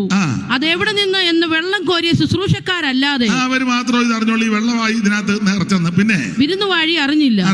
വീഞ്ഞായി തീർന്ന വെള്ളം വിരുന്നുവാഴി രുചി നോക്കിയാറേ മണവാളനെ വിളിച്ചു. എല്ലാവരും ആദ്യം നല്ല വീഞ്ഞും ലഹരി പിടിച്ച ശേഷം എളുപ്പമായത് കൊടുക്കുമാറുണ്ട്. നീ നല്ല വീഞ്ഞ് ഇതുവരെ സൂക്ഷിച്ചു വെച്ചുവല്ലോ എന്ന് അവനോട് പറഞ്ഞു. യേശു ഇതിനെ അടയാളങ്ങളുടെ ആരംഭമായി ഗലീലയിലെ കാനാവിൽ വെച്ച് ചെയ്ത തന്റെ മഹത്വം വെളിപ്പെടുത്തി. പശ്ചാത്തല ഭാഗം നിങ്ങൾക്കറിയാം. നിങ്ങളിപ്പോ ചിന്തിക്കുക, ദൈവമേ വണ്ടിക്കൂലി മടക്കി വളരെ ബന്ധപ്പെട്ട് നേരത്തെ വന്നിരിക്കുക. ഇത് കേൾക്കാനായിരുന്നോ ഞങ്ങള്? ഇരിപ്പ് കാണുമ്പോ എനിക്കറിയാം, ഇതായിരുന്നു ഇതിനകത്ത് കാര്യമുണ്ട് പറയാം. അപ്പൊ ശ്രദ്ധിക്കുക, ഇത് ആദ്യത്തെ അത്ഭുതമാണ്, അടയാളമാണ്. യോഹന്നാന്റെ കല്യാണം. അമ്മ ഓൾറെഡി ഉണ്ട്. യേശുവിനെ ശിഷ്യന്മാരെ കല്യാണത്തിന് ക്ഷണിച്ചു. അതിഥികളെ യഥോചിതം സ്വീകരിക്കുകയും സൽക്കരിക്കുകയും ആദരിക്കുകയും ചെയ്യുക. വിവരിക്കുന്നില്ല. അങ്ങനെ സൽക്കാരം ദ്രുതഗതി നടന്നുകൊണ്ടിരിക്കുമ്പോൾ എന്റെ ഭാഷയ കലവറയ്ക്കകത്ത് പ്രശ്നമായി. അതകത്താ കലവറയിൽ പ്രശ്നം. നമ്മൾ രീതി വെച്ചായി പറയുന്നത്. കലവറയിൽ പ്രശ്നം, വീഞ്ഞ് തീർന്നു. അപ്പോൾ ശുശ്രൂഷക്കാർ പറഞ്ഞു, വീഞ്ഞ് തീർന്ന് പരുവക്കേടാണ്, ആള് പിന്നെയും വന്നുകൊണ്ടിരിക്കുക, പരുവക്കേടാ, സ്തോത്രം. അപ്പോൾ പറഞ്ഞു എന്നാ പോംവഴി എന്നാ നാണം കെടുകല്ലാതെ വേറെ കാര്യം. ഒരുത്തം പറഞ്ഞു ഞാനിനിയും നിൽക്കുന്നില്ലെന്ന് പറഞ്ഞു, ഞാൻ പോവാന്ന് പറഞ്ഞു. അങ്ങനെയൊക്കെ ചില സന്ദർഭങ്ങൾ നടക്കുമല്ലോ. പരുവക്കേടാന്ന് കണ്ടുമ്പം വിളമ്പ് നിൽക്കുന്ന പുള്ളി അവിടെ നിന്ന് മുങ്ങും. പോകുന്ന പോക്കിന് പറയും കഞ്ഞിവെള്ളം കോരി ഒഴിച്ചോ സാമ്പാറിനകത്തല്ലേ. പുള്ളി പോംവഴി പറഞ്ഞാൽ ചായി മുങ്ങുന്നത്. എനിക്കൊരാളറിയാം, എന്തെങ്കിലും ഒരു അപാകതയാന്നെ പുള്ളി അന്നേരം മുങ്ങും. പുള്ളിയെ വിളിച്ചാൽ സ്വിച്ച് ഓഫ് പോവാം. എന്തേലും ഒരു പ്രയാസം വന്നാൽ പുള്ളി അന്നേരം മുങ്ങും. നാളൊരിക്കൽ പുള്ളി മുറിക്കകത്ത് കയറി പാത്തിരിക്കുന്നു. അപ്പൊ ഈ കലവറക്കാർക്ക് പ്രയാസമായി, വീഞ്ഞു തീരുക, നാണം കെടും, ആക്ഷേപം ഉണ്ടാകും, ആകെ പ്രശ്നം, പരിവട്ടമായി. അപ്പോൾ എന്റെ ഭാഷയെ പറഞ്ഞ കലവറക്കാരെല്ലാം കൂടെ തീരുമാനിച്ചു. നോക്കിയപ്പോൾ അമ്മ അവിടെ ഇരിപ്പുണ്ട്, യേശുവും വന്നിട്ടുണ്ട്. ഇവരമ്മയോട് പറഞ്ഞു വീഞ്ഞ് തീർന്നു എന്ന് പറഞ്ഞാൽ അമ്മ മോനോടൊന്ന് പറയാനുള്ള ഉന്നത്തിലായി പറഞ്ഞത് വീഞ്ഞ് തീർന്നു. അപ്പോൾ അമ്മ എന്ന് മകനോട് പറയാ വീഞ്ഞ് തീർന്നു. അപ്പൊ യേശു മറിയത്തോട് അമ്മയോട് ചോദിക്കുക, സ്ത്രീയെ എനിക്ക് നിനക്ക് തമ്മിൽ എന്ത് ബന്ധമില്ലെന്നല്ല, നീ എൻ്റെ അമ്മയും ഞാൻ നിന്റെ മകനുമാ. അപ്പൊ എനിക്ക് നിനക്ക് തമ്മിൽ എന്ത് എന്ന് ചോദിക്കാനുള്ളതിന്റെ ഒരു കാരണം, ഈ ശുശ്രൂഷയുടെ കാര്യത്തിൽ എന്തിനാ കൈ കടത്തുന്നേ? ഞാൻ എന്നെ അയച്ചവന്റെ ഇഷ്ടമല്ലേ ചെയ്യണ്ടേ? അതിനിടയ്ക്ക് എന്തിനാ കയറിയ അഭിപ്രായവും ആശയവും ഒക്കെ വന്ന് പറയണേ? എനിക്കും നിനക്കും തമ്മിൽ എന്ത്? ഞാൻ എന്റെ പിതാവിന്റെ ഇഷ്ടമല്ലേ ചെയ്യുന്നേ? എന്റെ പിതാവ് അരുളി ചെയ്യുന്നത് പോലെ എനിക്ക് ചെയ്യാൻ പറ്റുള്ളൂ. നീ എന്തിനാ ഇതിനകത്ത് കൈ കിടത്തുന്നത്? തന്നെയല്ല പറഞ്ഞു, എന്റെ നാഴിക ഇതുവരെ വന്നിട്ടില്ല. പണ്ട് ഒരു സഹോദരൻ പറഞ്ഞു, യേശുവും മുഹൂർത്തം നോക്കുമായിരുന്നു. അതാണ് എൻ്റെ നാഴിക ഇതുവരെ വന്നിട്ടില്ല. ഇപ്പം നമ്മുടെ ഇടയിലും അങ്ങനെയൊക്കെ നോക്കുന്ന ആൾക്കാരുണ്ട്. നാളെ നോക്കുന്നവര്, മുഹൂർത്തം നോക്കുന്നവര്, സമയം നോക്കുന്നവര്, ദിവസം നോക്കുന്നവര്. പെന്തിക്കോസുകാരും ഉണ്ട്. എന്നാ കല്യാണം ചൊവ്വാഴ്ച, അതിനെ ചൊവ്വാഴ്ച വെച്ച് അതിനെ പറ്റി ചൊവ്വാഴ്ച വേണ്ടായിരുന്നു. എടാ, എല്ലാ ദിവസവും നല്ലതല്ലേ? വേറെ പുസ്തകത്തിലെ വാക്യം, ഇന്ന് നാം സന്തോഷിക്കുക, ഇത് യഹോവയുണ്ടാക്കിയ എല്ലാ ദിവസവും നമുക്ക് നല്ലതാണ്. എനിക്ക് ബോധമില്ലാത്തവനാ. എന്നാലും ഇന്നാളൊരാളെ പറഞ്ഞു വിവരമൊന്നുമില്ലെന്ന്, പക്ഷെ അയാൾ വരുമ്പോൾ ആള് കൂടുന്നുണ്ടെന്ന്. അപ്പോൾ ഒരുത്തൻ പറഞ്ഞു, വിവരക്കേട് കേൾക്കാനാടായി വരുന്നത്. അല്ല, മനസ്സിലായല്ലോ, വിവരക്കേട് കേൾക്കാനാ. അയാൾ വായി വരുന്നതെല്ലാം വിളിച്ചു പോവും. അത് കേൾക്കാൻ ആൾക്കാർ അതിനേലും വരുന്നല്ലോ. അപ്പോൾ ഏതാണ്ടൊരു ധാരണ എന്നെ പറ്റി ഉള്ളത് കൊണ്ടിരിക്കോ എന്നെ വിളിച്ചേ? ഒന്നെങ്കിൽ എടാ നമുക്ക് ബുധനാഴ്ച വിവരക്കേട് കേൾക്കാം, പുള്ളിയെ വിളിക്കാം, ഒരു വിവരദോഷിയെ തന്നെ വിളിക്കാം. അപ്പൊ തന്നെ ആൾക്കാർ പറയും, ഇന്ന് രാത്രി ശുശ്രൂഷിക്കുന്നത് വിവരദോഷിയാണ്, അതുകൊണ്ട് നിങ്ങളെല്ലാവരും അറിവുള്ളത് കൊണ്ടല്ലേ. അപ്പൊ എന്നെ പറ്റി ഒരു ധാരണ ഉള്ളത് കൊണ്ടാ എന്നെ വിളിച്ചത്. ഇന്ന് നമ്മൾ അങ്ങനെ എല്ലാവരും വിളിക്കുന്നേ. നല്ല ഡോക്ടറെ പറ്റി അറിവുള്ളത് കൊണ്ടല്ലേ അങ്ങോട്ട് പോകുന്നേ, ഇല്ലയോ? അല്ല വേറെ വല്ലയിടത്തും പോകുമോ? പോകുകയല്ല. അത് മനുഷ്യന്റെ പ്രകൃതി. അതാ, നല്ല അറിവും തിട്ടവും ഉണ്ടെങ്കിലേ ചെല്ലു. പക്ഷെ ഇന്ന് വരെ യേശു ഒരു അത്ഭുതം ചെയ്തിട്ടില്ല, ചെയ്തതായിട്ട് രേഖപ്പെടുത്തിയിട്ടില്ല. ഇതുവരെയും അത്ഭുതം ചെയ്യാത്ത, ഇതുവരെയും അതിശയം പ്രവർത്തിക്കാത്ത ഒരുവന്റെ അടുക്ക ചെന്നാ പറഞ്ഞത് വീഞ്ഞു തീർന്നു പോയെന്ന്.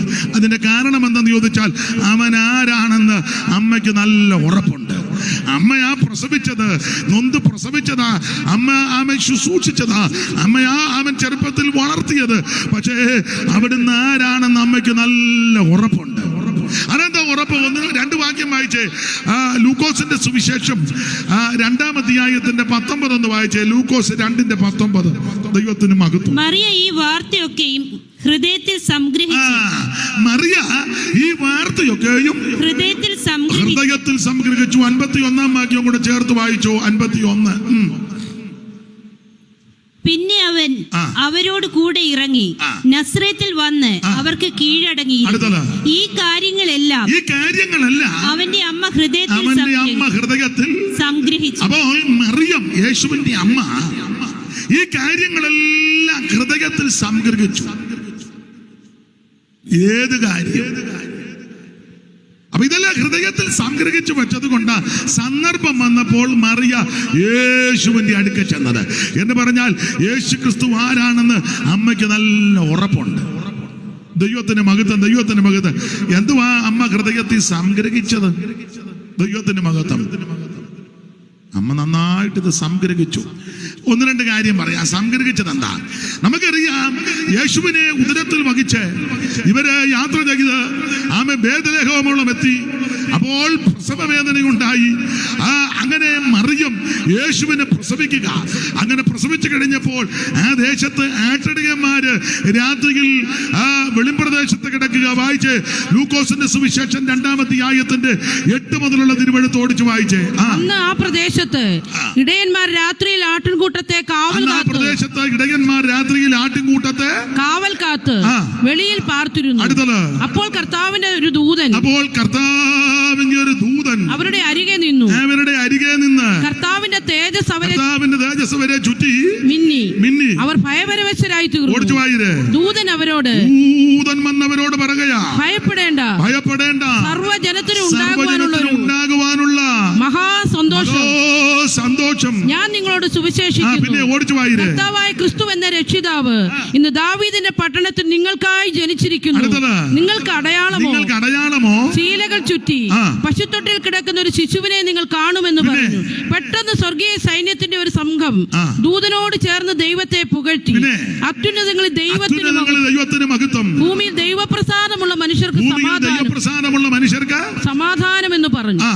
ദൂതന്മാർ അവരെ വിട്ട് സ്വർഗത്തിൽ പോയ ശേഷം ഇടയന്മാർ നാം ബേത്ലഹേമോളം ചെന്ന് ദൂതന്മാരെ അവരെ വിട്ട് സ്വർഗത്തിൽ പോയപ്പോൾ ഇടയന്മാര് പറഞ്ഞു നമുക്ക് ബേത്ലഹേമോളം ചെന്ന് കർത്താവ് നമ്മോട് അറിയിച്ച ഈ സംഭവം കാണണമെന്ന് ഈ സംഭവം നമുക്ക് കാണണം. ഇനി ഞാൻ വായിപ്പിക്കുന്നില്ല, ചരിത്രം പഠിക്കുന്നവർക്കറിയാം. ആട്ടിടയന്മാർ കേട്ട കാര്യങ്ങൾ മുഴുവൻ, ദൂതന്മെന്ന് പറഞ്ഞ കാര്യങ്ങൾ മുഴുവൻ ഗ്രഹിച്ച് ബേത്ലഹേമോളം വന്ന് ആമേൻ സ്തോത്രം ശിശുവിനോടുകൂടെ അമ്മയെ കണ്ട് ആമേൻ സ്തോത്രം ഈ കാര്യങ്ങളെല്ലാം അമ്മയോട് പറഞ്ഞു. ആട്ടിടയന്മാര് വന്ന് പറഞ്ഞു, അമ്മ അടുത്ത് കിടപ്പുണ്ട്. അമ്മയോട് പറഞ്ഞു, പിന്നെ ഞങ്ങള് ആടുകളെ തീറ്റി വെളിമ്പ്രദേശത്ത് കിടക്കുമ്പോൾ ഇന്നലെ വൈകിട്ട് ദൂതന്മാരുടെ ഗാനാലാപവും പ്രത്യക്ഷതയും ഉണ്ടായി. അല്ലയോ അമ്മയെ, ഒരു കാര്യം ഞങ്ങൾ പറയാ, ഈ കിടക്കുന്ന കുഞ്ഞിനെ കണ്ടോ ഓമനത്വമുള്ള സൗന്ദര്യത്തിന്റെ മൂർത്തിഭാവമാകുന്ന ഈ കുഞ്ഞ് അമ്മ സാധാരണ കുഞ്ഞല്ല, സർവജനത്തിനും ഉണ്ടാകുവാനുള്ള ഒരു മഹാ സന്തോഷമാണ്.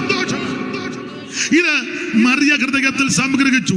ദൂതന്മാര് പറഞ്ഞു, അമ്മേ ഞങ്ങളോട് പറഞ്ഞത് ഭയപ്പെടേണ്ട, ആമേ സ്തോത്രം, ഇവിടുന്ന് രക്ഷിതാവാ, ആമേ യേശു എന്ന രക്ഷിതാവ്, അവിടുന്ന് രക്ഷകനാ. ഈ കാര്യവും മറിയ ഹൃദയത്തിൽ സംഗ്രഹിച്ചു. അട്ടിടയർ കൂട്ടമായി വന്ന നേരം കീറ്റുശീലയിൽ കിടന്ന യേശുദേവാ, ആട്ടിടയർ കൂട്ടമായി വന്ന നേരം കീറ്റുശീലയിൽ കിടന്ന യേശുദേവാ, പട്ടിനുള്ള മൂലവസ്തു സൃഷ്ടി ചെയ്ത ദൈവമേ, ക്ലിഷ്ടമം കിടപ്പു കണ്ടു ഞാൻ നമിക്കുന്നേ സിയോൻ മണവാളനെ, ശ്രീനരപതിയേ സിയോൻ മണവാളനെ, ശ്രീനരപതിയേ സിയോൻ മണവാളനെ, നാശപാത്രമായ ലോകം ആകെയുദ്ധരിപ്പതിന് കന്യകയിൽ ജാതനായി വന്ന ശ്രീനരപതിയേ സിയോൻ മണവാളനെ, ശ്രീനരപതിയേ സിയോൻ മണവാളനെ. അപ്പൊ ശ്രദ്ധിക്കുക, മറിയ ഈ വാർത്തയൊക്കെയും ഹൃദയത്തിൽ സംഗ്രഹിച്ചു. ഏത് വാർത്ത? ഒന്ന്, സർവജനത്തിനും ഉണ്ടാകുവാനുള്ള മഹാസന്തോഷമാ ക്രിസ്തു. രണ്ട്, അവിടുന്ന് ലോകരക്ഷിതാവാ. സ്തോത്രം സ്തോത്രം, അവിടുന്ന് ലോകരക്ഷിതാവാ. ആ കണ്ണികയ്ക്കകത്ത് രേഖപ്പെടുത്തിയിരിക്കുന്ന 5 കൂട്ടം കാര്യമുണ്ട്. 8 മുതൽ താഴോട്ട് പഠിക്കുമ്പോൾ, ഒന്ന്, ഈ പിറന്നിരിക്കുന്ന കുഞ്ഞ് മനുഷ്യവർഗത്തിന്റെ ഭയം മാറ്റി തരുന്നവനാണ്. അതുകൊണ്ടല്ലയോ ദൂതൻ പറഞ്ഞു ഭയപ്പെടേണ്ട. അപ്പോൾ ഇത് സാധാരണ കുഞ്ഞല്ല, മനുഷ്യവർഗത്തിന്റെ ഭയം മാറ്റുന്ന ശിശുവായി കിടക്കുന്നത്. രണ്ട്, ലോക ജനതയ്ക്ക് രക്ഷ കൊടുക്കുന്ന കുഞ്ഞ് രക്ഷിതാവായി കിടക്കുന്നത്. മൂന്ന്, സർവജനത്തിന് ഉണ്ടാകുവാനുള്ള മഹാ സന്തോഷമായി കിടക്കുന്നത്. നാല്, ലോകത്തിന്റെ ഇരുട്ട് മാറ്റുന്നവനാ ഈ ശിശു.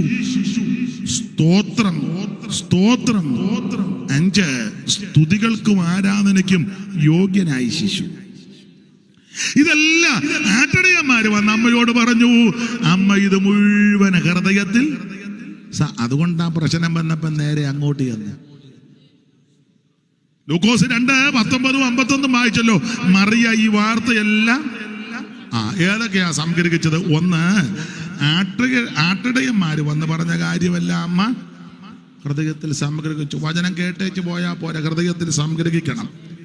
സൺഡേ വന്ന് തുള്ളി ബലപ്പെട്ടേച്ച് പോയാൽ പോരാ, പറയുന്ന വചനമെല്ലാം ഹൃദയത്തിൽ സംഗ്രഹിക്കണം.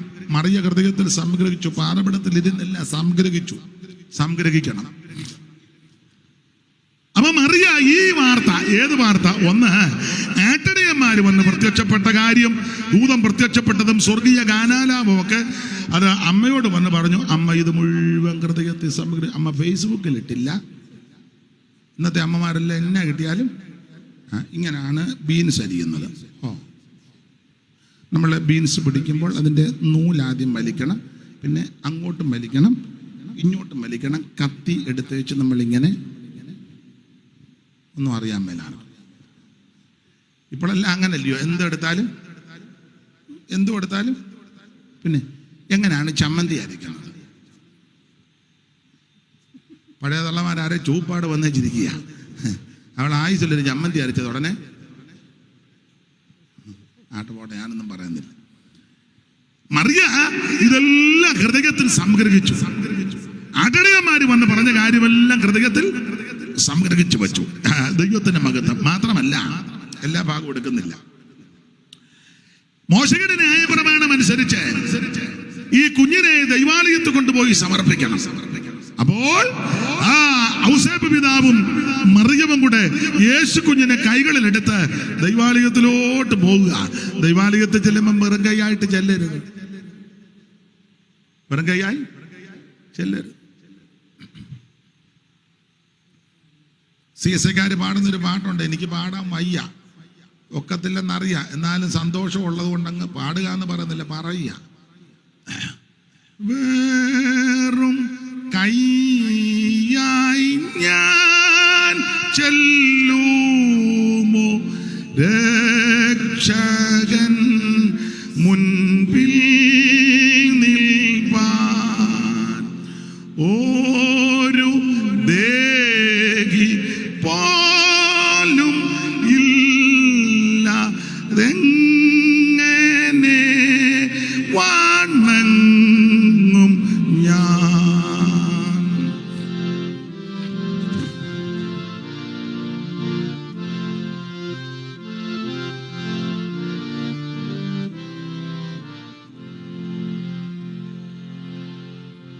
വേറും കൈയായി ഞാൻ ചെല്ലുമോ രക്ഷകൻ മുൻപിൽ നിൽപ്പാൻ, ഒരു ദേഹി പോലും ഇല്ലാതെങ്ങനെ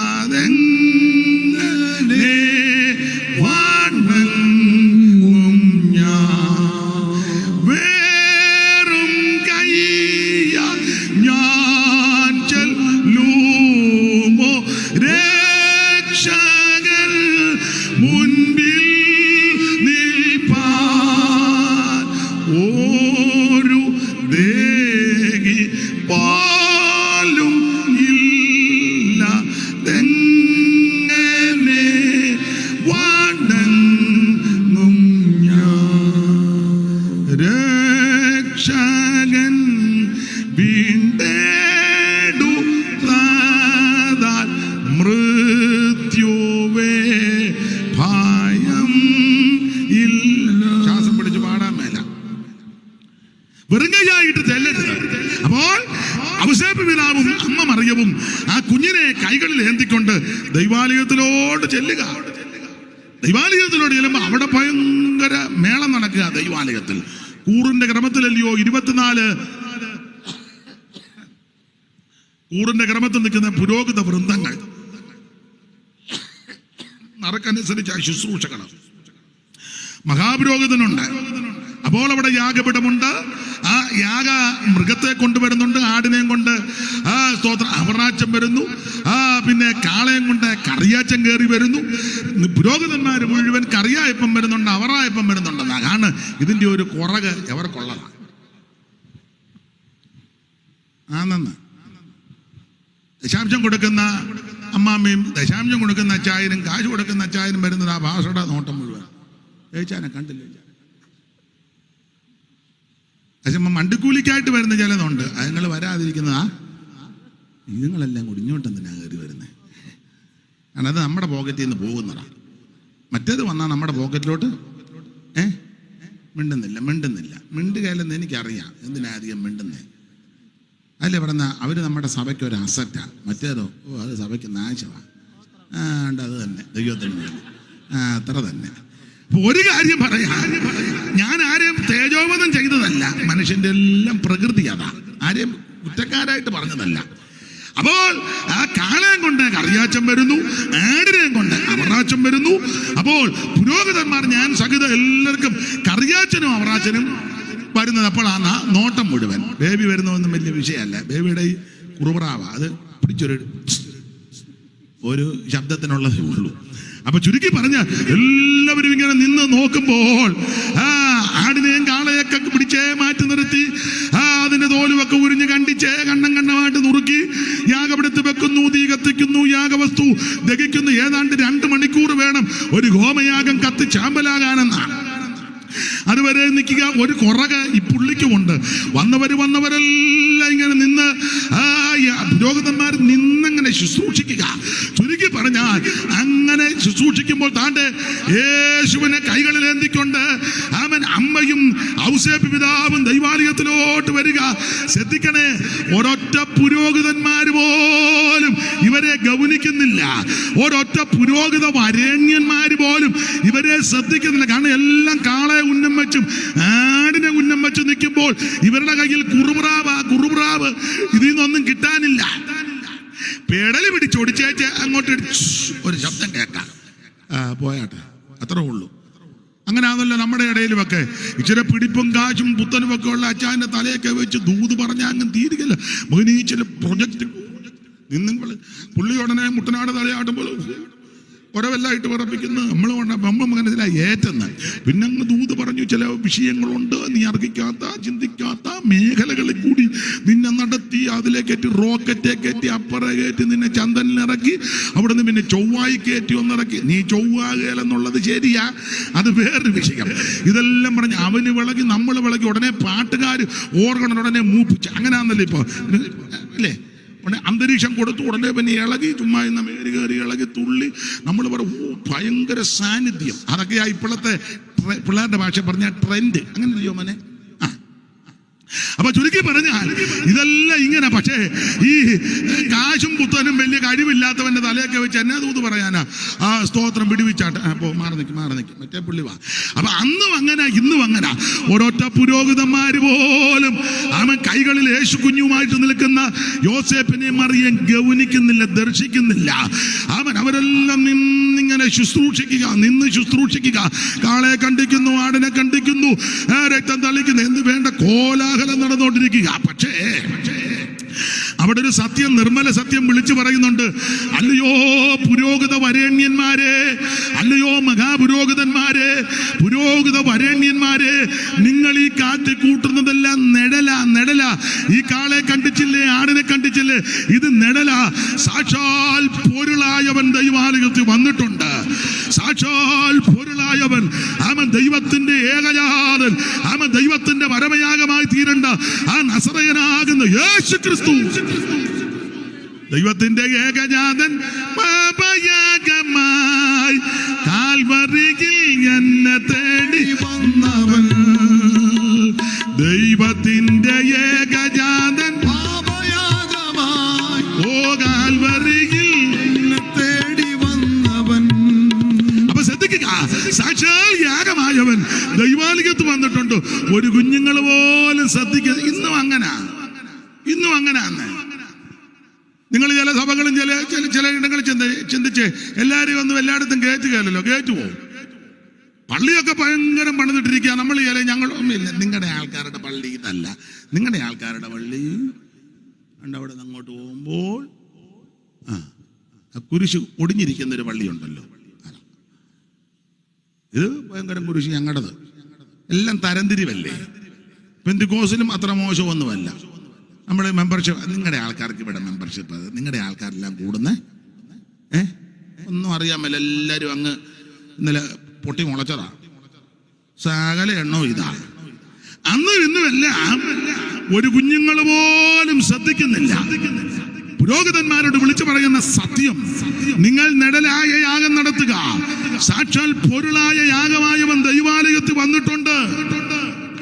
അന്നും ഇന്നും ആരും ശ്രദ്ധിക്കുന്നില്ല. പക്ഷേ അവിടെ വന്ധ്യനായ വയോധികനായ ശിമിയോൻ എന്ന് പേരുള്ളൊരു പ്രായമുള്ള പിതാവുണ്ടായിരുന്നു. നാം ഇങ്ങനെ വായിക്കുന്ന, പെട്ടെന്ന് ശിമിയോന് ദൈവാത്മ നിയോഗമുണ്ടായി. അവൻ ദൈവാലയത്തിലോട്ട് ചെന്നു.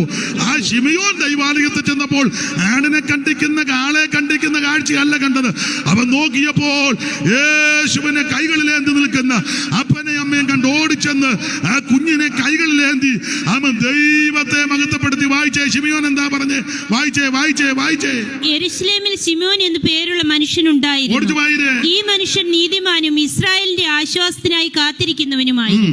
പരിശുദ്ധാത്മാവ് അവന്റെ മേൽ ഉണ്ടായിരുന്നു. കർത്താവിന്റെ ക്രിസ്തുവിനെ കാണും മുമ്പേ മരണം കാണുകയില്ല എന്ന് പരിശുദ്ധാത്മാവിനാൽ അവന് അരുളപ്പാടുണ്ടായിരുന്നു.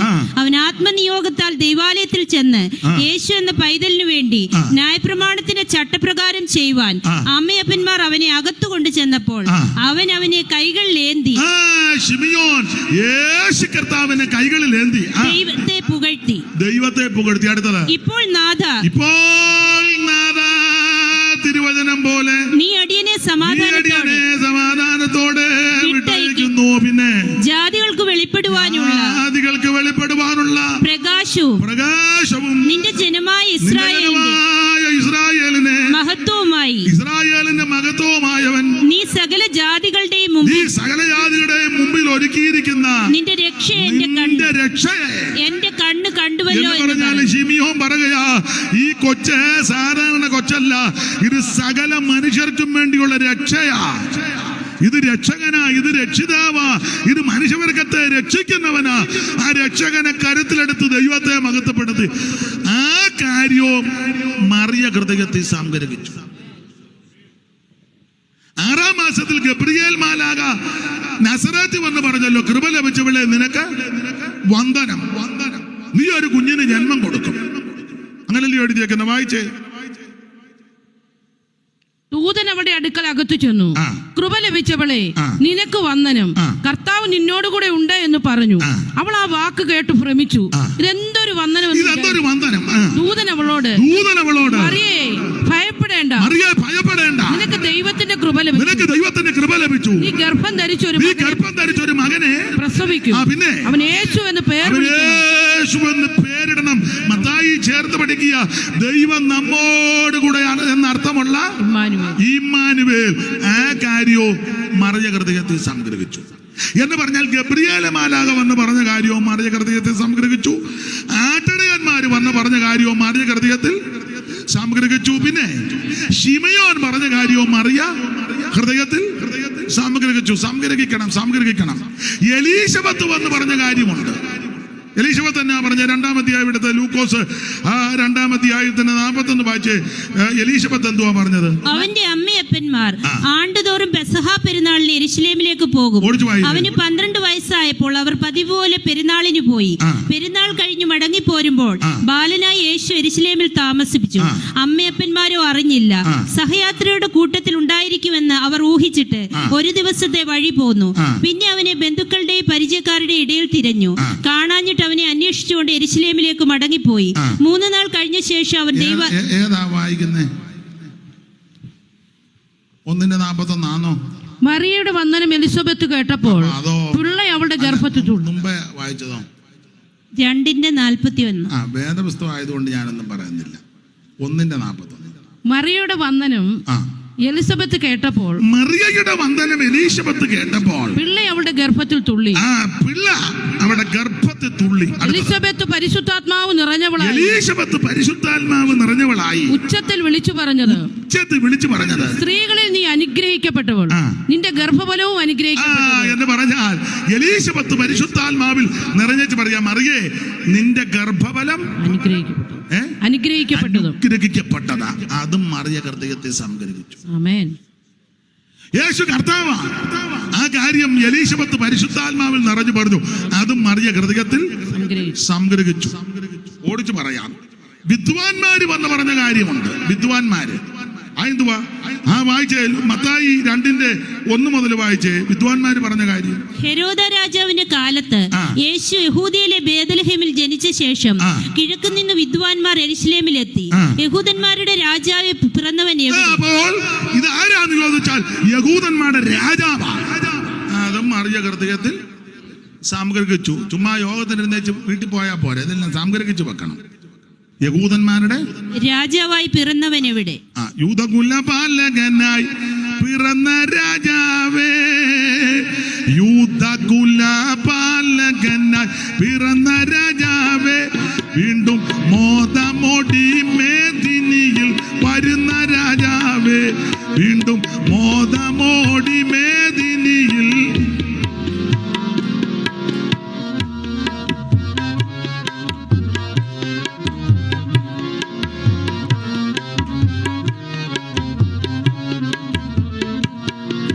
യൂദകുലപാലകനായി പിറന്ന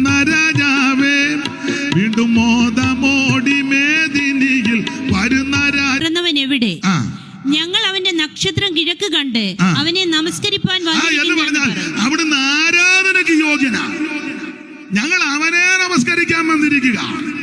ഇതും മറിയ ഹൃദയത്തിൽ സംഗ്രഹിച്ചു എന്ന് പറഞ്ഞാൽ യേശു ആരാധനയ്ക്ക് യോഗ്യനാ.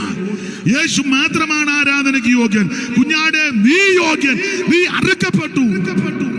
മനുഷ്യനെയും മൃഗത്തെയും ഇഴജാതിയെയും പറവജാതിയെയും ഭൂചര ഗേചര വസ്തുക്കളെയോ അവൻ ഈ ഭൗമമണ്ഡലത്തെയോ ഒന്നുമല്ല ആരാധിക്കേണ്ടത് ദൈവത്തെയാ. അപ്പനെ അമ്മയെ ബഹുമാനിക്കണം, അപ്പനെ അമ്മയെ ആരാധിക്കരുത്. ആരാധനയ്ക്ക് യോഗ്യൻ ദൈവമാണ്. അപ്പൊ ഞങ്ങൾ അവനെ ഒന്ന് നമസ്കാരം. രാജാതിരാ എന്റെ ജനമായ ഇസ്രായേലിനെ മേയ്പ്പാനുള്ള തലവൻ അവിടുന്ന് എല്ലാറ്റിനും തലവനാ. ഈ കാര്യവും മറിയ ഹൃദയത്തിൽ സംഗ്രഹിച്ചു. ഒരു കാര്യത്തോടെ പറഞ്ഞ ഭാഗം വിടാം. ദൈവത്തിന്റെ മഹത്വം. അവിടെ പ്രായമുള്ളൊരു അമ്മയുണ്ടായിരുന്ന ഹന്ന എന്ന പ്രവാചകി. സ്തോത്രം. പ്രായമായപ്പോ തള്ളയ്ക്ക് ബോധക്കേടാന്നല്ല പറഞ്ഞത്. നമ്മുടെ പ്രായമുള്ളവരെല്ലാം ചുമ്മാ മിക്കതും മെനക്കേടാ.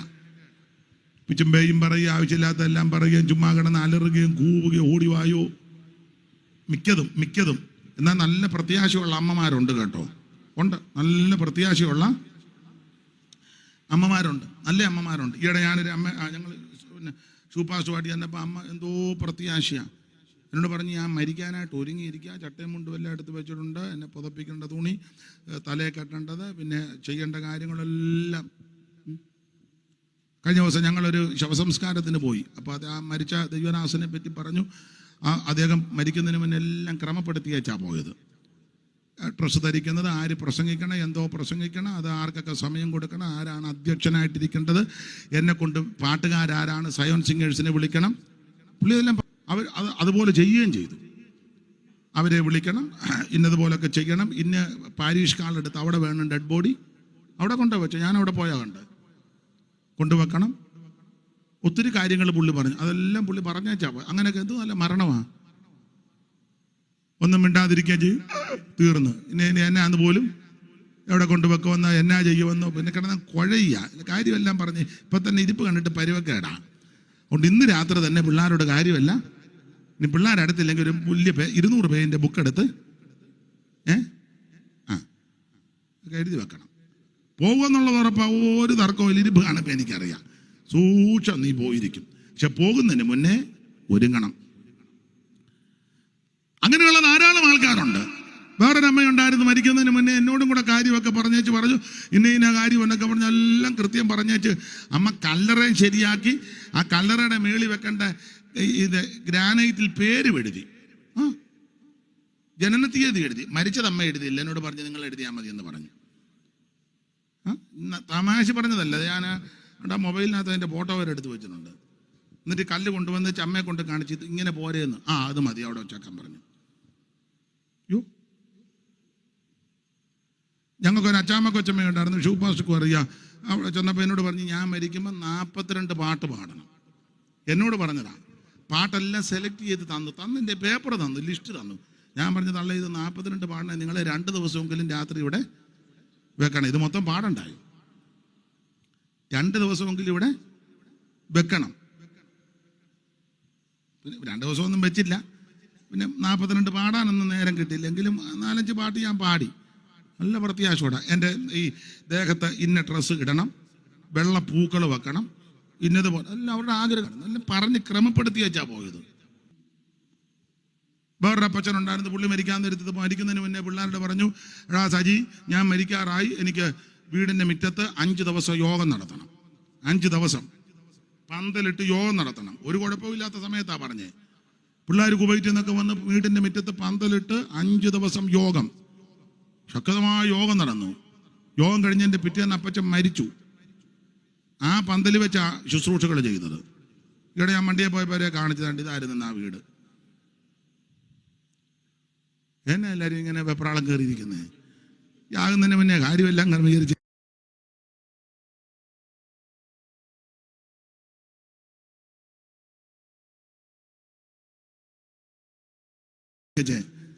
ഇങ്ങനെ പോകാൻ നോക്ക്.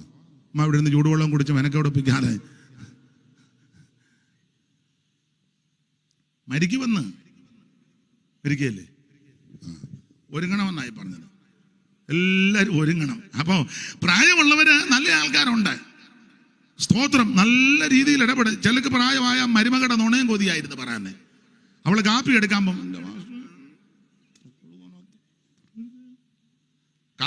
പോയ നേരത്തിന് തള്ള ഒപ്പിക്കുന്ന വിനയ. അങ്ങനെയുള്ള കേസുകളും. ഞാനൊരു കാര്യം പറയാം, മകള് വല്ലപ്പോഴും വന്നമേ കാണുകയുള്ളൂ. മകളെ കെട്ടിച്ചു വിട്ട മകള് വല്ലപ്പോഴും വന്നേ കാണുകയുള്ളൂ. 1 കിലോ മുന്തിരിയായിട്ട് അവൾ വരും, അമ്മയും മോളോട് കട്ടിലിരുന്ന് അവള് തന്നെ അത് മൊത്തം തിന്നുന്നത്. അമ്മയ്ക്ക് കൊണ്ടുവന്നതാ, എന്നാലും അവള് തന്നെ ഇത്. അതുകൊണ്ട് തള്ളേ ഞാനൊരു കാര്യം പറയാം, മരുമകളാ കൂടെയുള്ളത്. മരുമകളെ മരുമകളായിട്ട് കാണാതെ മകളെ പോലെ കണ്ട് മാനം മര്യാദക്ക് ജീവിച്ചാ നീ വെള്ളം ഇറങ്ങിച്ചാകും. നിനക്ക് നല്ല ബുദ്ധി പറഞ്ഞു തരിക. ഇത് കിട്ടുന്ന എല്ലാം മോക്ക് കൊടുക്കുക. പണ്ട് ഒരു അപ്പം മരിച്ചു കിടക്കുമ്പം എൻ്റെ വല്യമ്മച്ചി പറഞ്ഞതാ, മരുമകളും മോളും ഒക്കെ ഇരിക്കുക. അപ്പം സ്വന്തം മോള് കരയുന്നില്ല. അപ്പം ഞങ്ങളുടെ ഒരു കൊച്ചമ്മ ചോദിച്ചു, കൊച്ചമ്മയ്ക്ക് കരച്ചിരിക്കാനായിട്ട് ഒരുങ്ങണം, എല്ലാവരും ഒരുങ്ങിക്കോണം, ഇങ്ങനെ ഇരിക്കുമെന്ന് ഓർത്തിരിക്കരുത്. പക്ഷെ ക്രിസ്തുവിൽ മരിക്കുന്നവരെ പറ്റി നിരാശപ്പെടണ്ട. കാകളം ധനിക്കുമ്പോൾ അവർ പുത്തൻ ശരീരത്തോടെ ഉയർത്തു വരും.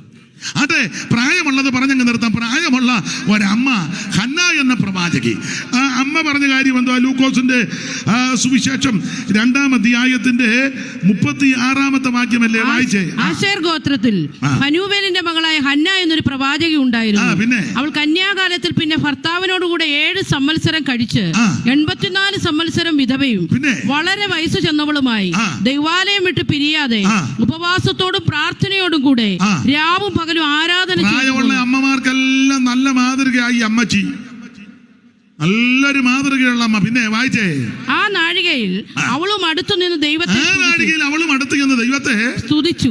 പിന്നെ യെരൂശലേമിന്റെ വീണ്ടെടുപ്പിനെ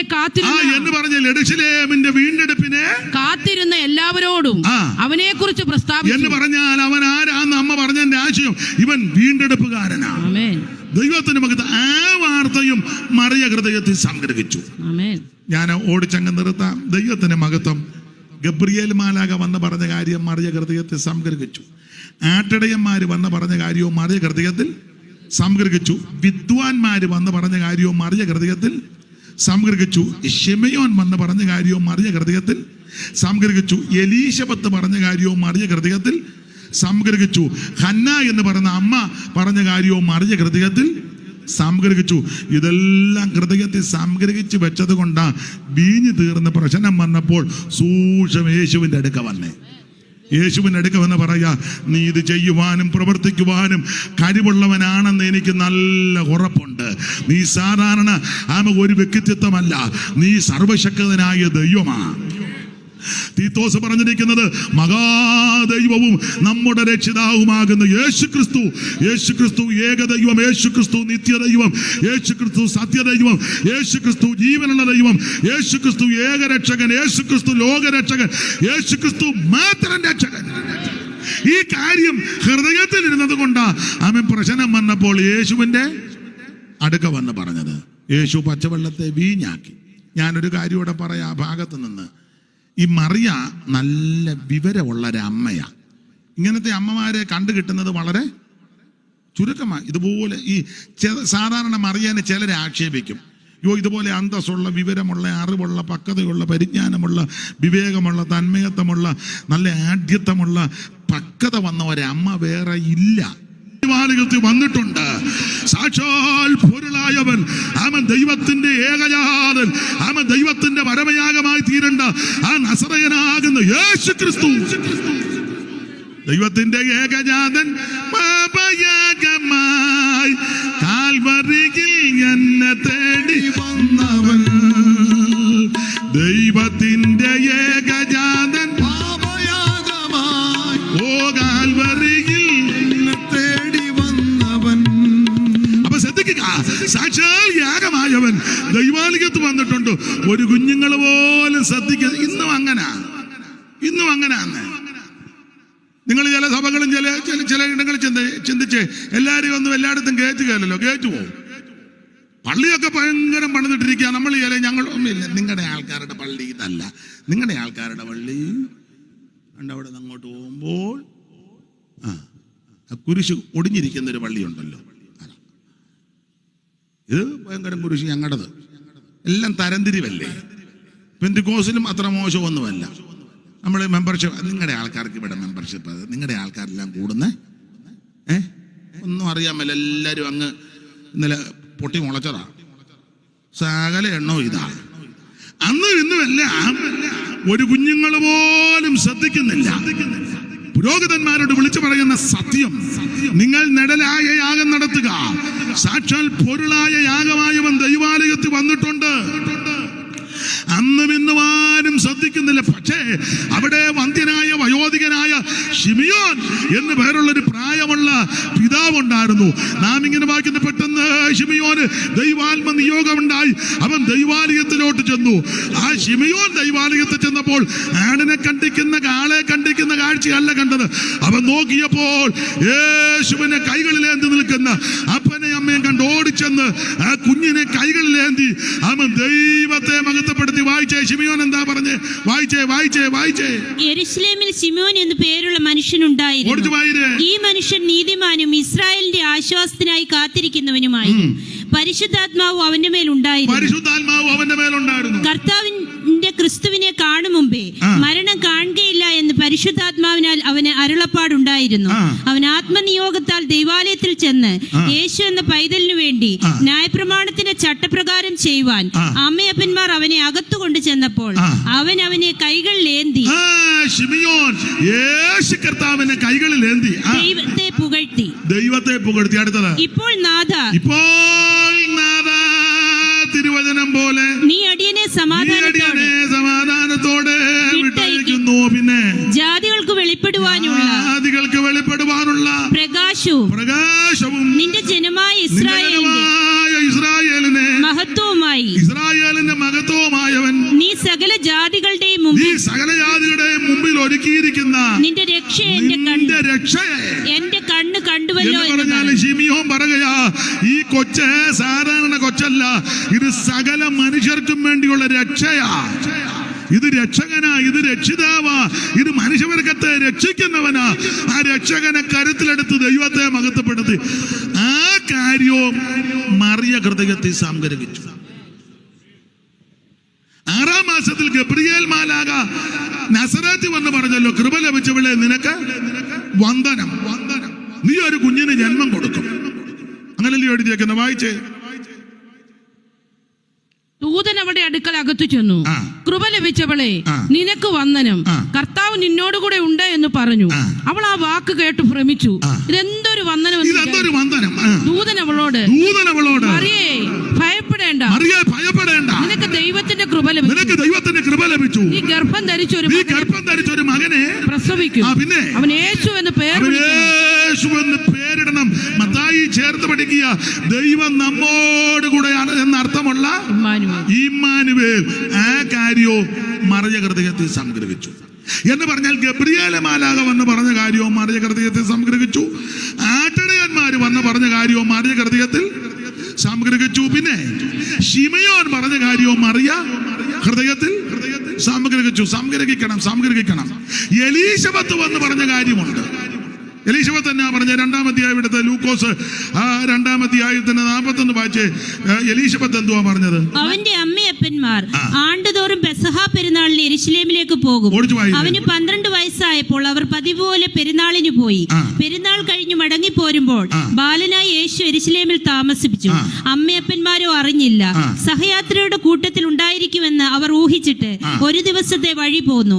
പിന്നെ അവനെ ബന്ധുക്കളുടെയും പരിചയക്കാരുടെ ഇടയിൽ തിരഞ്ഞു. കാണാഞ്ഞിട്ട് അവനെ അന്വേഷിച്ചുകൊണ്ട് യെരൂശലേമിലേക്ക് മടങ്ങിപ്പോയി. 3 നാൾ കഴിഞ്ഞ ശേഷം അവൻ ഏതാ വായിക്കുന്നേ? 1:41 മറിയയുടെ വന്ദനം എലിസബത്ത് കേട്ടപ്പോൾ പിള്ള അവളുടെ ഗർഭത്തിൽ മുമ്പേ വായിച്ചതോ? 2:41. വേദപുസ്തകം ആയതുകൊണ്ട് ഞാനൊന്നും പറയുന്നില്ല. 1:41 മറിയയുടെ വന്ദനം എലിസബത്ത് കേട്ടപ്പോൾ, മറിയയുടെ വന്ദനം എലീശബത്ത് കേട്ടപ്പോൾ പിള്ള അവളുടെ ഗർഭത്തിൽ തുള്ളി. എലിസബത്ത് പരിശുദ്ധാത്മാവ് നിറഞ്ഞവളായി ഉച്ചത്തിൽ വിളിച്ചു പറഞ്ഞത്, സ്ത്രീകളിൽ നീ അനുഗ്രഹിക്കപ്പെട്ടവൾ, നിന്റെ ഗർഭഫലവും അനുഗ്രഹിക്കപ്പെട്ടവൾ എന്ന് പറഞ്ഞാൽ എലീശബത്ത് പരിശുദ്ധാത്മാവിൽ നിറഞ്ഞിട്ട് പറയാം, മറിയേ നിന്റെ ഗർഭഫലം അനുഗ്രഹിക്കപ്പെട്ടതാ. അതും മറിയ ഹൃദയത്തെ സംഗ്രഹിച്ചു. ആമേൻ. യേശു കർത്താവാ. ആ കാര്യം എലീശബത്ത് പരിശുദ്ധാത്മാവിൽ നിറഞ്ഞു പറഞ്ഞു. അതും മറിയ ഹൃദയത്തിൽ സംഗ്രഹിച്ചു. ഓടിച്ചു പറയാം, വിദ്വാൻമാര് വന്ന് പറഞ്ഞ കാര്യമുണ്ട്. വിദ്വാൻമാര് എന്തുവാ? വായിച്ചേ, മത്തായി 2:1 മുതൽ വായിച്ചേ. വിദ്വാൻമാര് പറഞ്ഞ കാര്യം. ഹെരോദ രാജാവിന്റെ കാലത്ത് യേശു യഹൂദയിലെ ബേത്ലഹേമിൽ ജനിച്ച ശേഷം കിഴക്ക് നിന്ന് വിദ്വാൻമാർ യെരുശലേമിലെത്തി. യഹൂദന്മാരുടെ രാജാവ് പിറന്നവൻ എവിടെ? അപ്പോൾ ഇത് ആരാന്ന് ചോദിച്ചാൽ യഹൂദന്മാരുടെ രാജാവാ. അതും മറിയ ഹൃദയത്തിൽ സംഗ്രഹിച്ചു. ചുമ്മാ യോഗത്തിനിരുന്നേച്ച് വീട്ടിൽ പോയാൽ പോരെ, ഇതെല്ലാം സംഗ്രഹിച്ചു വെക്കണം. യഹൂദന്മാരുടെ രാജാവായി പിറന്നവൻ എവിടെ? യൂദകുലപാലകനായി പിറന്ന രാജാവേ, യൂദകുലപാലകനായി പിറന്ന രാജാവേ, വീണ്ടും മോദമോടി മേദിനിയിൽ വരുന്ന രാജാവേ, വീണ്ടും മോദമോടി മേദിനിയിൽ.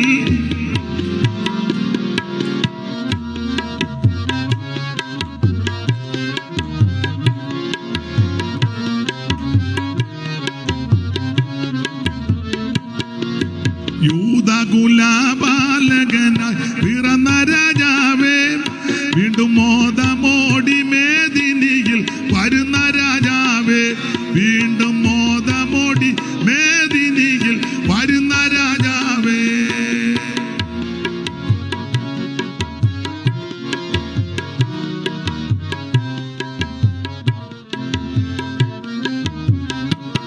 അപ്പൊ ശ്രദ്ധിക്കുക, ആട്ടടികന്മാര് പറഞ്ഞ കാര്യം, രാജാവായിട്ട് പറഞ്ഞവൻ. അപ്പോൾ യേശു ക്രിസ്തു രാജാവാ. ആ 2-ാം അധ്യായത്തിന്റെ 2-ാം വാക്യം ഒന്നുകൂടെ വായിച്ചേ. യഹൂദന്മാരുടെ രാജാവായി പിറന്നവൻ എവിടെ? ഞങ്ങൾ അവന്റെ നക്ഷത്രം കിഴക്ക് കണ്ട് അവനെ നമസ്കരിപ്പാൻ എന്ന് പറഞ്ഞാൽ അവിടുന്ന് ആരാധനയ്ക്ക് യോഗ്യനാ. ഞങ്ങൾ അവനെ നമസ്കരിക്കാൻ വന്നിരിക്കുക. ഇതും മറിയ ഹൃദയത്തിൽ സംഗ്രഹിച്ചു. എന്ന് പറഞ്ഞാൽ യേശു ആരാധനയ്ക്ക് യോഗ്യനാ. യേശു മാത്രമാണ് ആരാധനയ്ക്ക് യോഗ്യൻ. കുഞ്ഞാടെ, നീ യോഗ്യൻ. നീ അറുക്കപ്പെട്ടു. മനുഷ്യനെയും മൃഗത്തെയും ഇഴജാതിയെയും പറവജാതിയെയും ഭൂചര ഗേചര വസ്തുക്കളെയോ അവൻ ഈ ഭൗമമണ്ഡലത്തെയോ ഒന്നുമല്ല ആരാധിക്കേണ്ടത് ദൈവത്തെയാ. അപ്പനെ അമ്മയും ബഹുമാനിക്കണം, അപ്പനെ അമ്മയെ ആരാധിക്കരുത്. ആരാധനയ്ക്ക് യോഗ്യൻ ദൈവമാണ്. അപ്പൊ ഞങ്ങൾ അവനെ ഒന്ന് നമസ്കരിക്കേണ്ടതിന്. ഒന്നവൻ രാജാവാ, രണ്ടവൻ ആരാധനയ്ക്ക് യോഗ്യനാ. ദൈവത്തിന് മഹത്വം.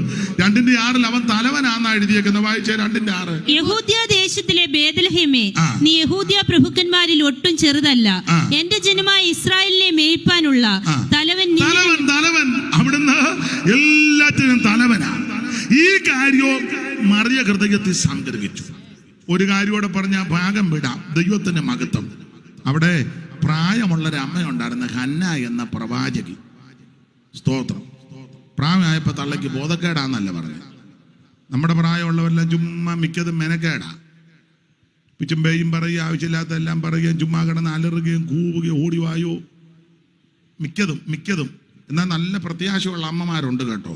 ഉണ്ട്, നല്ല പ്രത്യാശയുള്ള അമ്മമാരുണ്ട്, നല്ല അമ്മമാരുണ്ട്. ഈയിടെ ഞാനൊരു അമ്മ, ഞങ്ങൾ ഷൂപ്പാസുമായിട്ട് ചെന്നപ്പോൾ അമ്മ എന്തോ പ്രത്യാശയാണ്. എന്നോട് പറഞ്ഞ്, ഞാൻ മരിക്കാനായിട്ട് ഒരുങ്ങിയിരിക്കുക, ചട്ടയും മുണ്ടും എല്ലാം എടുത്ത് വെച്ചിട്ടുണ്ട്, എന്നെ പുതപ്പിക്കേണ്ട തുണി, തലയെ കെട്ടേണ്ടത്, പിന്നെ ചെയ്യേണ്ട കാര്യങ്ങളെല്ലാം. കഴിഞ്ഞ ദിവസം ഞങ്ങളൊരു ശവസംസ്കാരത്തിന് പോയി. അപ്പോൾ അത് ആ മരിച്ച ദൈവദാസനെ പറ്റി പറഞ്ഞു. അദ്ദേഹം മരിക്കുന്നതിന് മുന്നേ എല്ലാം ക്രമപ്പെടുത്തിയേച്ചാണ് പോയത്. ഡ്രസ്സ് ധരിക്കുന്നത്, ആര് പ്രസംഗിക്കണം, എന്തോ പ്രസംഗിക്കണം, അത് ആർക്കൊക്കെ സമയം കൊടുക്കണം, ആരാണ് അധ്യക്ഷനായിട്ടിരിക്കേണ്ടത്, എന്നെ കൊണ്ട് പാട്ടുകാരാരാണ്, സയോൺ സിംഗേഴ്സിനെ വിളിക്കണം. പുള്ളി അതെല്ലാം പറഞ്ഞാച്ചാ മരിച്ചത്. അതുപോലെ ചെയ്യുകയും ചെയ്തു. അവരെ വിളിക്കണം, ഇന്നതുപോലൊക്കെ ചെയ്യണം, ഇന്ന് പാരീഷ് കാളെടുത്ത് അവിടെ വേണം ഡെഡ് ബോഡി, അവിടെ കൊണ്ടുവച്ചു. ഞാൻ അവിടെ പോയാൽ കൊണ്ടുവെക്കണം. ഒത്തിരി കാര്യങ്ങൾ പുള്ളി പറഞ്ഞു. അതെല്ലാം പുള്ളി പറഞ്ഞാച്ചാ. അങ്ങനെയൊക്കെ എന്ത് നല്ല മരണമാണ്. ഒന്നും മിണ്ടാതിരിക്കുകയും ചെയ്യും. തീർന്നു. ഇനി എന്നാ അന്ന് പോലും എവിടെ കൊണ്ടുവെക്കുമെന്നോ എന്നാ ചെയ്യുമെന്നോ പിന്നെ കിടന്ന് കുഴയുക. കാര്യമെല്ലാം പറഞ്ഞ് ഇപ്പം തന്നെ ഇരിപ്പ് കണ്ടിട്ട് പരുവക്കേടാ. അതുകൊണ്ട് ഇന്ന് രാത്രി തന്നെ പിള്ളേരോട് കാര്യമല്ല. ഇനി പിള്ളേരടുത്തില്ലെങ്കിൽ ഒരു വലിയ 200 പേജിൻ്റെ ബുക്ക് എടുത്ത് എഴുതി വെക്കണം. പോകുമെന്നുള്ളത് ഉറപ്പാണ്. ഒരു തർക്കവും ഇരിപ്പ് കാണുമ്പോൾ എനിക്കറിയാം. സൂക്ഷം നീ പോയിരിക്കും. പക്ഷെ പോകുന്നതിന് മുന്നേ ഒരുങ്ങണം. അങ്ങനെയുള്ള ധാരാളം ആൾക്കാരുണ്ട്. വേറൊരു അമ്മയുണ്ടായിരുന്നു, മരിക്കുന്നതിന് മുന്നേ എന്നോടും കൂടെ കാര്യമൊക്കെ പറഞ്ഞു ഇന്ന കാര്യം എന്നൊക്കെ പറഞ്ഞ് എല്ലാം കൃത്യം പറഞ്ഞേച്ച് അമ്മ കല്ലറ ശരിയാക്കി ആ കല്ലറയുടെ മേളിൽ വെക്കേണ്ട ഇത് ഗ്രാനൈറ്റിൽ പേര് എഴുതി, ജനന തീയതി എഴുതി. മരിച്ചത് അമ്മ എഴുതിയില്ല, എന്നോട് പറഞ്ഞ് നിങ്ങൾ എഴുതിയാൽ മതി എന്ന് പറഞ്ഞു. തമാശ പറഞ്ഞതല്ല, ഞാൻ അവിടെ മൊബൈലിനകത്ത് അതിൻ്റെ ഫോട്ടോ വരെ എടുത്ത് വെച്ചിട്ടുണ്ട്. എന്നിട്ട് കല്ല് കൊണ്ടുവന്ന് അമ്മയെ കൊണ്ട് കാണിച്ചിട്ട് ഇങ്ങനെ പോരെയെന്ന്, അത് മതി അവിടെ വെച്ചേക്കാൻ പറഞ്ഞു. യോ, ഞങ്ങൾക്കൊരു അച്ചാമ്മ കൊച്ചമ്മ ഉണ്ടായിരുന്നു, ഷൂ പാസ്റ്റർക്ക് അറിയാം. അവിടെ ചെന്നപ്പോൾ എന്നോട് പറഞ്ഞു ഞാൻ മരിക്കുമ്പോൾ 42 പാട്ട് പാടണം. എന്നോട് പറഞ്ഞതാ. പാട്ടെല്ലാം സെലക്ട് ചെയ്ത് തന്നിൻ്റെ പേപ്പർ തന്നു, ലിസ്റ്റ് തന്നു. ഞാൻ പറഞ്ഞു തള്ള ഇത് 42 പാടണേ, നിങ്ങൾ 2 ദിവസമെങ്കിലും രാത്രി ഇവിടെ വെക്കണം. ഇത് മൊത്തം പാടണ്ടായി, 2 ദിവസമെങ്കിലും ഇവിടെ വെക്കണം. പിന്നെ 2 ദിവസമൊന്നും വെച്ചില്ല. പിന്നെ 42 പാടാനൊന്നും നേരം കിട്ടിയില്ല. എങ്കിലും 4-5 പാട്ട് ഞാൻ പാടി. നല്ല പ്രത്യാശയോടെ എൻ്റെ ഈ ദേഹത്ത് ഇന്ന ഡ്രസ്സ് ഇടണം, വെള്ള പൂക്കൾ വെക്കണം, ഇന്നതുപോലെ എല്ലാം അവരുടെ ആഗ്രഹമായിരുന്നു. എല്ലാം പറഞ്ഞ് ക്രമപ്പെടുത്തി വെച്ചാ പോയത്. വേറൊരു അപ്പച്ചനുണ്ടായിരുന്നു, പുള്ളി മരിക്കാൻ നേരത്ത് മരിക്കുന്നതിന് മുന്നേ പിള്ളേരോട് പറഞ്ഞു, എടാ സജി ഞാൻ മരിക്കാറായി, എനിക്ക് വീടിൻ്റെ മുറ്റത്ത് 5 ദിവസം യോഗം നടത്തണം. 5 ദിവസം പന്തലിട്ട് യോഗം നടത്തണം. ഒരു കുഴപ്പമില്ലാത്ത സമയത്താണ് പറഞ്ഞേ.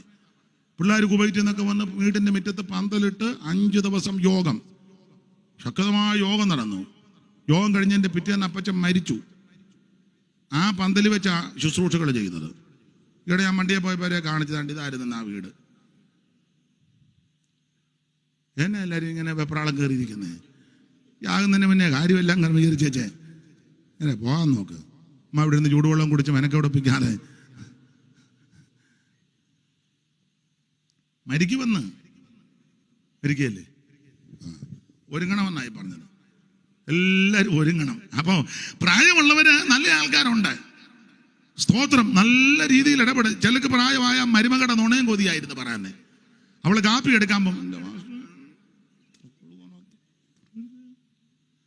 എടുക്കാൻ പോയ നേരത്തിന് തള്ള ഒപ്പിക്കുന്ന വിനയാ. അങ്ങനെയുള്ള കേസുകളും. ഞാനൊരു കാര്യം പറയാം, മകള് വല്ലപ്പോഴും വന്നമേ കാണുകയുള്ളൂ. മകളെ കെട്ടിച്ചു വിട്ട മകള് വല്ലപ്പോഴും വന്നേ കാണുകയുള്ളൂ. 1 കിലോ മുന്തിരിയായിട്ട് അവൾ വരും, അമ്മയും മോളോട് കട്ടിലിരുന്ന് അവള് തന്നെ അത് മൊത്തം തിന്നുന്നത്. അമ്മയ്ക്ക് കൊണ്ടുവന്നതാ, എന്നാലും അവള് തന്നെ ഇത്. അതുകൊണ്ട് തള്ള ഞാനൊരു കാര്യം പറയാം, മരുമകളാ കൂടെയുള്ളത്. മരുമകളെ മരുമകളായിട്ട് കാണാതെ മകളെ പോലെ കണ്ട് മാനം മര്യാദക്ക് ജീവിച്ചാ നീ വെള്ളം ഇറങ്ങിച്ചാകും. നിനക്ക് നല്ല ബുദ്ധി പറഞ്ഞു തരിക. ഇത് കിട്ടുന്ന എല്ലാം മോക്ക് കൊടുക്കുക. പണ്ട് ഒരു അപ്പം മരിച്ചു കിടക്കുമ്പം എൻ്റെ വല്യമ്മച്ചി പറഞ്ഞതാ, മരുമകളും മോളും ഒക്കെ ഇരിക്കുക. അപ്പം സ്വന്തം മോള് കരയുന്നില്ല. അപ്പം ഞങ്ങളുടെ ഒരു കൊച്ചമ്മ ചോദിച്ചു, കൊച്ചമ്മയ്ക്ക് കരച്ചിൽ വരുന്നില്ലേ? ഞാനെന്തിനു കിടന്ന് മേരി കരയട്ടെന്ന് പറഞ്ഞു. അയ്യോ, അപ്പം കാരണം ഈ അപ്പം ജീവിച്ചിരിക്കുമ്പോൾ കിട്ടുന്നതെല്ലാം മേരിക്കാ കൊണ്ട് കൊടുത്തത്. ഇവർ തൊട്ടടുത്ത് വീട്ടിൽ താമസിക്കുക 4 പിള്ളേരുമായിട്ട് ഒരു കടുകിൻ്റെ മണി പോലും കൊണ്ട് കൊടുത്തിട്ടില്ല. കിട്ടുന്നതെല്ലാം കൊണ്ട് മേരി. അങ്ങനെ ഇരിക്കുമ്പോൾ അപ്പം മരിച്ചത്. അന്നേരം മോളോട് ചോദിച്ചു, കരച്ചിൽ വരുന്നില്ല. ഞാനെന്ത് കിടന്ന് മേരി കരട്ടെന്ന് പറഞ്ഞു. അവക്കല്ലേ ഇതെല്ലാം കൊടുത്തത്. അപ്പം ഞാൻ പറഞ്ഞത്, മരിക്കാനായിട്ട് ഒരുങ്ങണം. എല്ലാവരും ഒരുങ്ങിക്കോണം. ഇങ്ങനെ ഇരിക്കുമെന്ന് ഓർത്തിരിക്കരുത്. പക്ഷെ ക്രിസ്തുവിൽ മരിക്കുന്നവരെ പറ്റി നിരാശപ്പെടണ്ട. കാകളം ധനിക്കുമ്പോൾ അവർ പുത്തൻ ശരീരത്തോടെ ഉയർത്തു വരും. അതെ, പ്രായമുള്ളത് പറഞ്ഞങ്ങ് നിർത്താം. പ്രായമുള്ള ഒരമ്മ, ഹന്ന എന്ന പ്രവാചകി. ആ അമ്മ പറഞ്ഞ കാര്യം എന്തോ, ലൂക്കോസിന്റെ സുവിശേഷം 2-ാം അധ്യായത്തിന്റെ 36-ാമത്തെ വാക്യമല്ലേ വായിച്ചേ? ആശേർ ഗോത്രത്തിൽ ഹനൂവേലിന്റെ മകളായ ഹന്ന എന്നൊരു പ്രവാചകി ഉണ്ടായിരുന്നു. പിന്നെ അവൾ കന്യാകാലത്തിൽ പിന്നെ ഭർത്താവിനോടുകൂടെ 7 സംവത്സരം കഴിച്ച് 84 സംവത്സരം വിധവയും വളരെ വയസ്സ് ചെന്നവളുമായി ദൈവാലയം വിട്ട് പിരിയാതെ ഉപവാസത്തോടും പ്രാർത്ഥനയോടും കൂടെ രാവും പകലും ആരാധന. പ്രായമുള്ള അമ്മമാർക്കെല്ലാം നല്ല മാതൃകയായി അമ്മച്ചി, നല്ലൊരു മാതൃകയുള്ള അമ്മ. പിന്നെ വായിച്ചേ, ആ നാഴികയിൽ അവളും അടുത്തു നിന്ന് ദൈവത്തെ സ്തുതിച്ചു. പിന്നെ യെരൂശലേമിന്റെ വീണ്ടെടുപ്പിനെ കാത്തിരുന്ന എല്ലാവരോടും അവനെ കുറിച്ച് പ്രസ്താവിച്ചു. എന്ന് പറഞ്ഞാൽ അവൻ ആരാന്ന് അമ്മ പറഞ്ഞതിന്റെ ആശയം കാരണം ഇവൻ വീണ്ടെടുപ്പുകാരനാണ്. ദൈവത്തിന് മകത്ത് ആ വാർത്തയും മറിയ ഹൃദയത്തിൽ സംഗ്രഹിച്ചു. ഞാൻ ഓടിച്ചങ്ങ് നിർത്താം. ദൈവത്തിന് മഹത്വം. ഗബ്രിയേൽ മാലാഖ വന്ന് പറഞ്ഞ കാര്യം മറിയ ഹൃദയത്തിൽ സംഗ്രഹിച്ചു. ആട്ടിടയന്മാര് വന്ന് പറഞ്ഞ കാര്യവും മറിയ ഹൃദയത്തിൽ സംഗ്രഹിച്ചു. വിദ്വാൻമാര് വന്ന് പറഞ്ഞ കാര്യവും മറിയ ഹൃദയത്തിൽ സംഗ്രഹിച്ചു. ശിമയോൻ വന്ന് പറഞ്ഞ കാര്യവും മറിയ ഹൃദയത്തിൽ സംഗ്രഹിച്ചു. എലീശബത്ത് പറഞ്ഞ കാര്യവും മറിയ ഹൃദയത്തിൽ സംഗ്രഹിച്ചു. ഹന്ന എന്ന് പറയുന്ന അമ്മ പറഞ്ഞ കാര്യവും മറിയ ഹൃദയത്തിൽ സംഗ്രഹിച്ചു. ഇതെല്ലാം ഹൃദയത്തിൽ സംഗ്രഹിച്ചു വെച്ചത് കൊണ്ടാ വീഞ്ഞു തീർന്ന പ്രശ്നം വന്നപ്പോൾ സൂക്ഷം യേശുവിൻ്റെ അടുക്ക വന്നേ. യേശുവിൻ്റെ അടുക്ക വന്ന് പറയാ, നീ ഇത് ചെയ്യുവാനും പ്രവർത്തിക്കുവാനും കഴിവുള്ളവനാണെന്ന് എനിക്ക് നല്ല ഉറപ്പുണ്ട്. നീ സാധാരണ ഒരു വ്യക്തിത്വമല്ല, നീ സർവശക്തനായ ദൈവമാണ്. തീത്തോസ് പറഞ്ഞിരിക്കുന്നത് മഹാദൈവവും നമ്മുടെ രക്ഷിതാവുമാകുന്ന യേശുക്രിസ്തു, യേശുക്രിസ്തു ഏകദൈവം, യേശുക്രിസ്തു നിത്യദൈവം, യേശുക്രിസ്തു സത്യദൈവം, യേശുക്രിസ്തു ജീവനുള്ള ദൈവം, യേശുക്രിസ്തു ഏകരക്ഷകൻ, യേശുക്രിസ്തു ലോകരക്ഷകൻ, യേശുക്രിസ്തു മാത്രം രക്ഷകൻ. ഈ കാര്യം ഹൃദയത്തിൽ ഇരുന്നത് കൊണ്ടാ അവൻ പ്രശ്നം വന്നപ്പോൾ യേശുവിൻ്റെ അടുക്ക വന്ന് പറഞ്ഞത്. യേശു പച്ചവെള്ളത്തെ വീഞ്ഞാക്കി. ഞാനൊരു കാര്യം ഇവിടെ പറയാം. ആ ഭാഗത്ത് നിന്ന് ഈ മറിയ നല്ല വിവരമുള്ള ഒരു അമ്മയാ. ഇങ്ങനത്തെ അമ്മമാരെ കണ്ടു കിട്ടുന്നത് വളരെ ചുരുക്കമാണ്. ഇതുപോലെ ഈ സാധാരണ മറിയനെ ചിലരെ ആക്ഷേപിക്കും. ഇതുപോലെ അന്തസ്സുള്ള, വിവരമുള്ള, അറിവുള്ള, പക്വതയുള്ള, പരിജ്ഞാനമുള്ള, വിവേകമുള്ള, തന്മയത്വമുള്ള, നല്ല ആഢ്യത്വമുള്ള, പക്വത വന്ന ഒരമ്മ വേറെ ഇല്ല. യേശുവിൻ്റെ അമ്മയെ പോലൊരു അമ്മ എന്ത് നല്ല അമ്മയാ, എന്തോ വിവരമാണെന്നറിയാമോ? വിവരമുള്ള ഒരു അമ്മയെ കിട്ടുന്നത് തന്നെ വലിയ മഹാഭാഗ്യമാണ്. അതെ, ചെല്ലി ചോദിക്കുകയല്ലേ, അമ്മച്ചി എന്ത് ചെയ്യാ സാങ്കുട്ടിയെ? രാവിലെ എങ്ങാണ്ട് പോയി കാണുക, എനിക്കറിയാൻ പറ്റും. അവൻ്റെ കാര്യം എന്നോട് നല്ല വിവരം.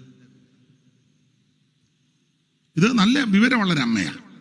കാരണം ഈ ശുശ്രൂഷക്കാർ പറഞ്ഞു, അമ്മേ വീഞ്ഞ് തീർന്നു. അമ്മ ചെന്ന് മോനോട് പറഞ്ഞു, മോനെ വീഞ്ഞ് തീർന്നു. ഉടനെ യേശു പറഞ്ഞു, എനിക്കും നിനക്കും തമ്മിൽ എന്ത്? ഈ അമ്മ മധ്യസ്ഥതയ്ക്ക് ചെന്നതാ. കലവറക്കാര് കമ്മിറ്റി കൂടി വെച്ച് പറഞ്ഞു, നമുക്കൊരു മധ്യസ്ഥത അത്യാവശ്യമാണ്. ഏടാ? ഈ വീട്ടിലെ പ്രശ്നം പരിഹരിക്കാൻ, നമ്മുടെ ഈ പ്രശ്നം പരിഹരിക്കാൻ നമുക്കൊരു മധ്യസ്ഥത ആവശ്യമാണ്.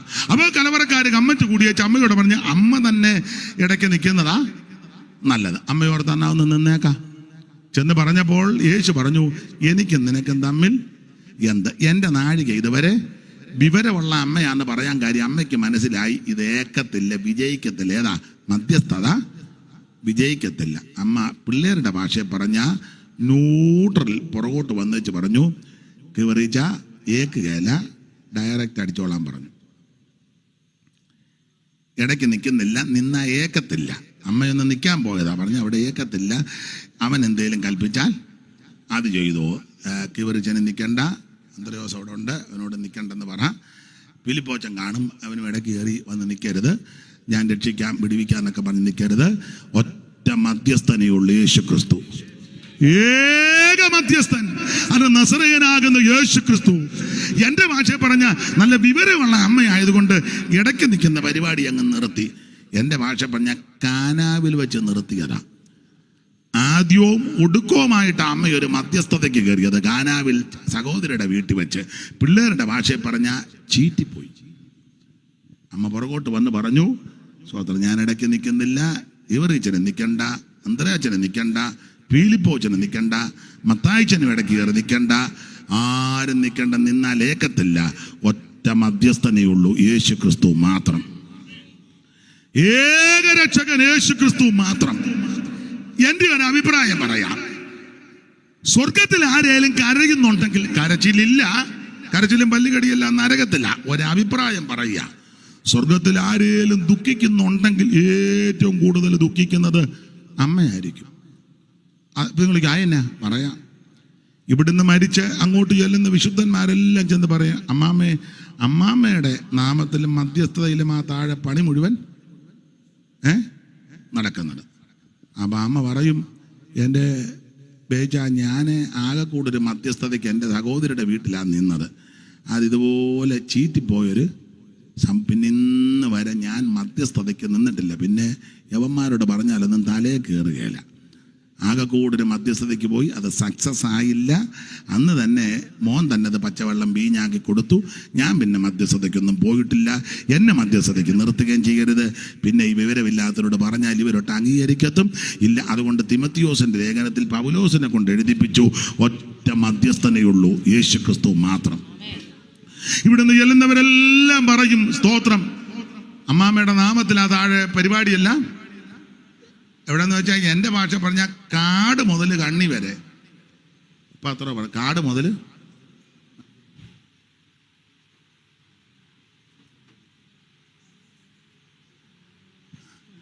അപ്പൊ കാട് മുതൽ കണ്ണി വരെ. കാടെന്ന് പറഞ്ഞാൽ കോട്ടയം സൈഡാ കാട്, കണ്ണി തമിഴ്നാട് സൈഡാ. കാട് മുതൽ കണ്ണി വരെ അമ്മാമ്മയുടെ മധ്യസ്ഥതയിലാ പരിപാടിയെല്ലാം നടത്തുന്നത്. അമ്മ പറയും, എൻ്റെ ആ വിവരദോഷികളോട് പറഞ്ഞു കൊടുക്കടാ, ഒറ്റ മധ്യസ്ഥതയുള്ളൂ, യേശുക്രിസ്തു മാത്രം.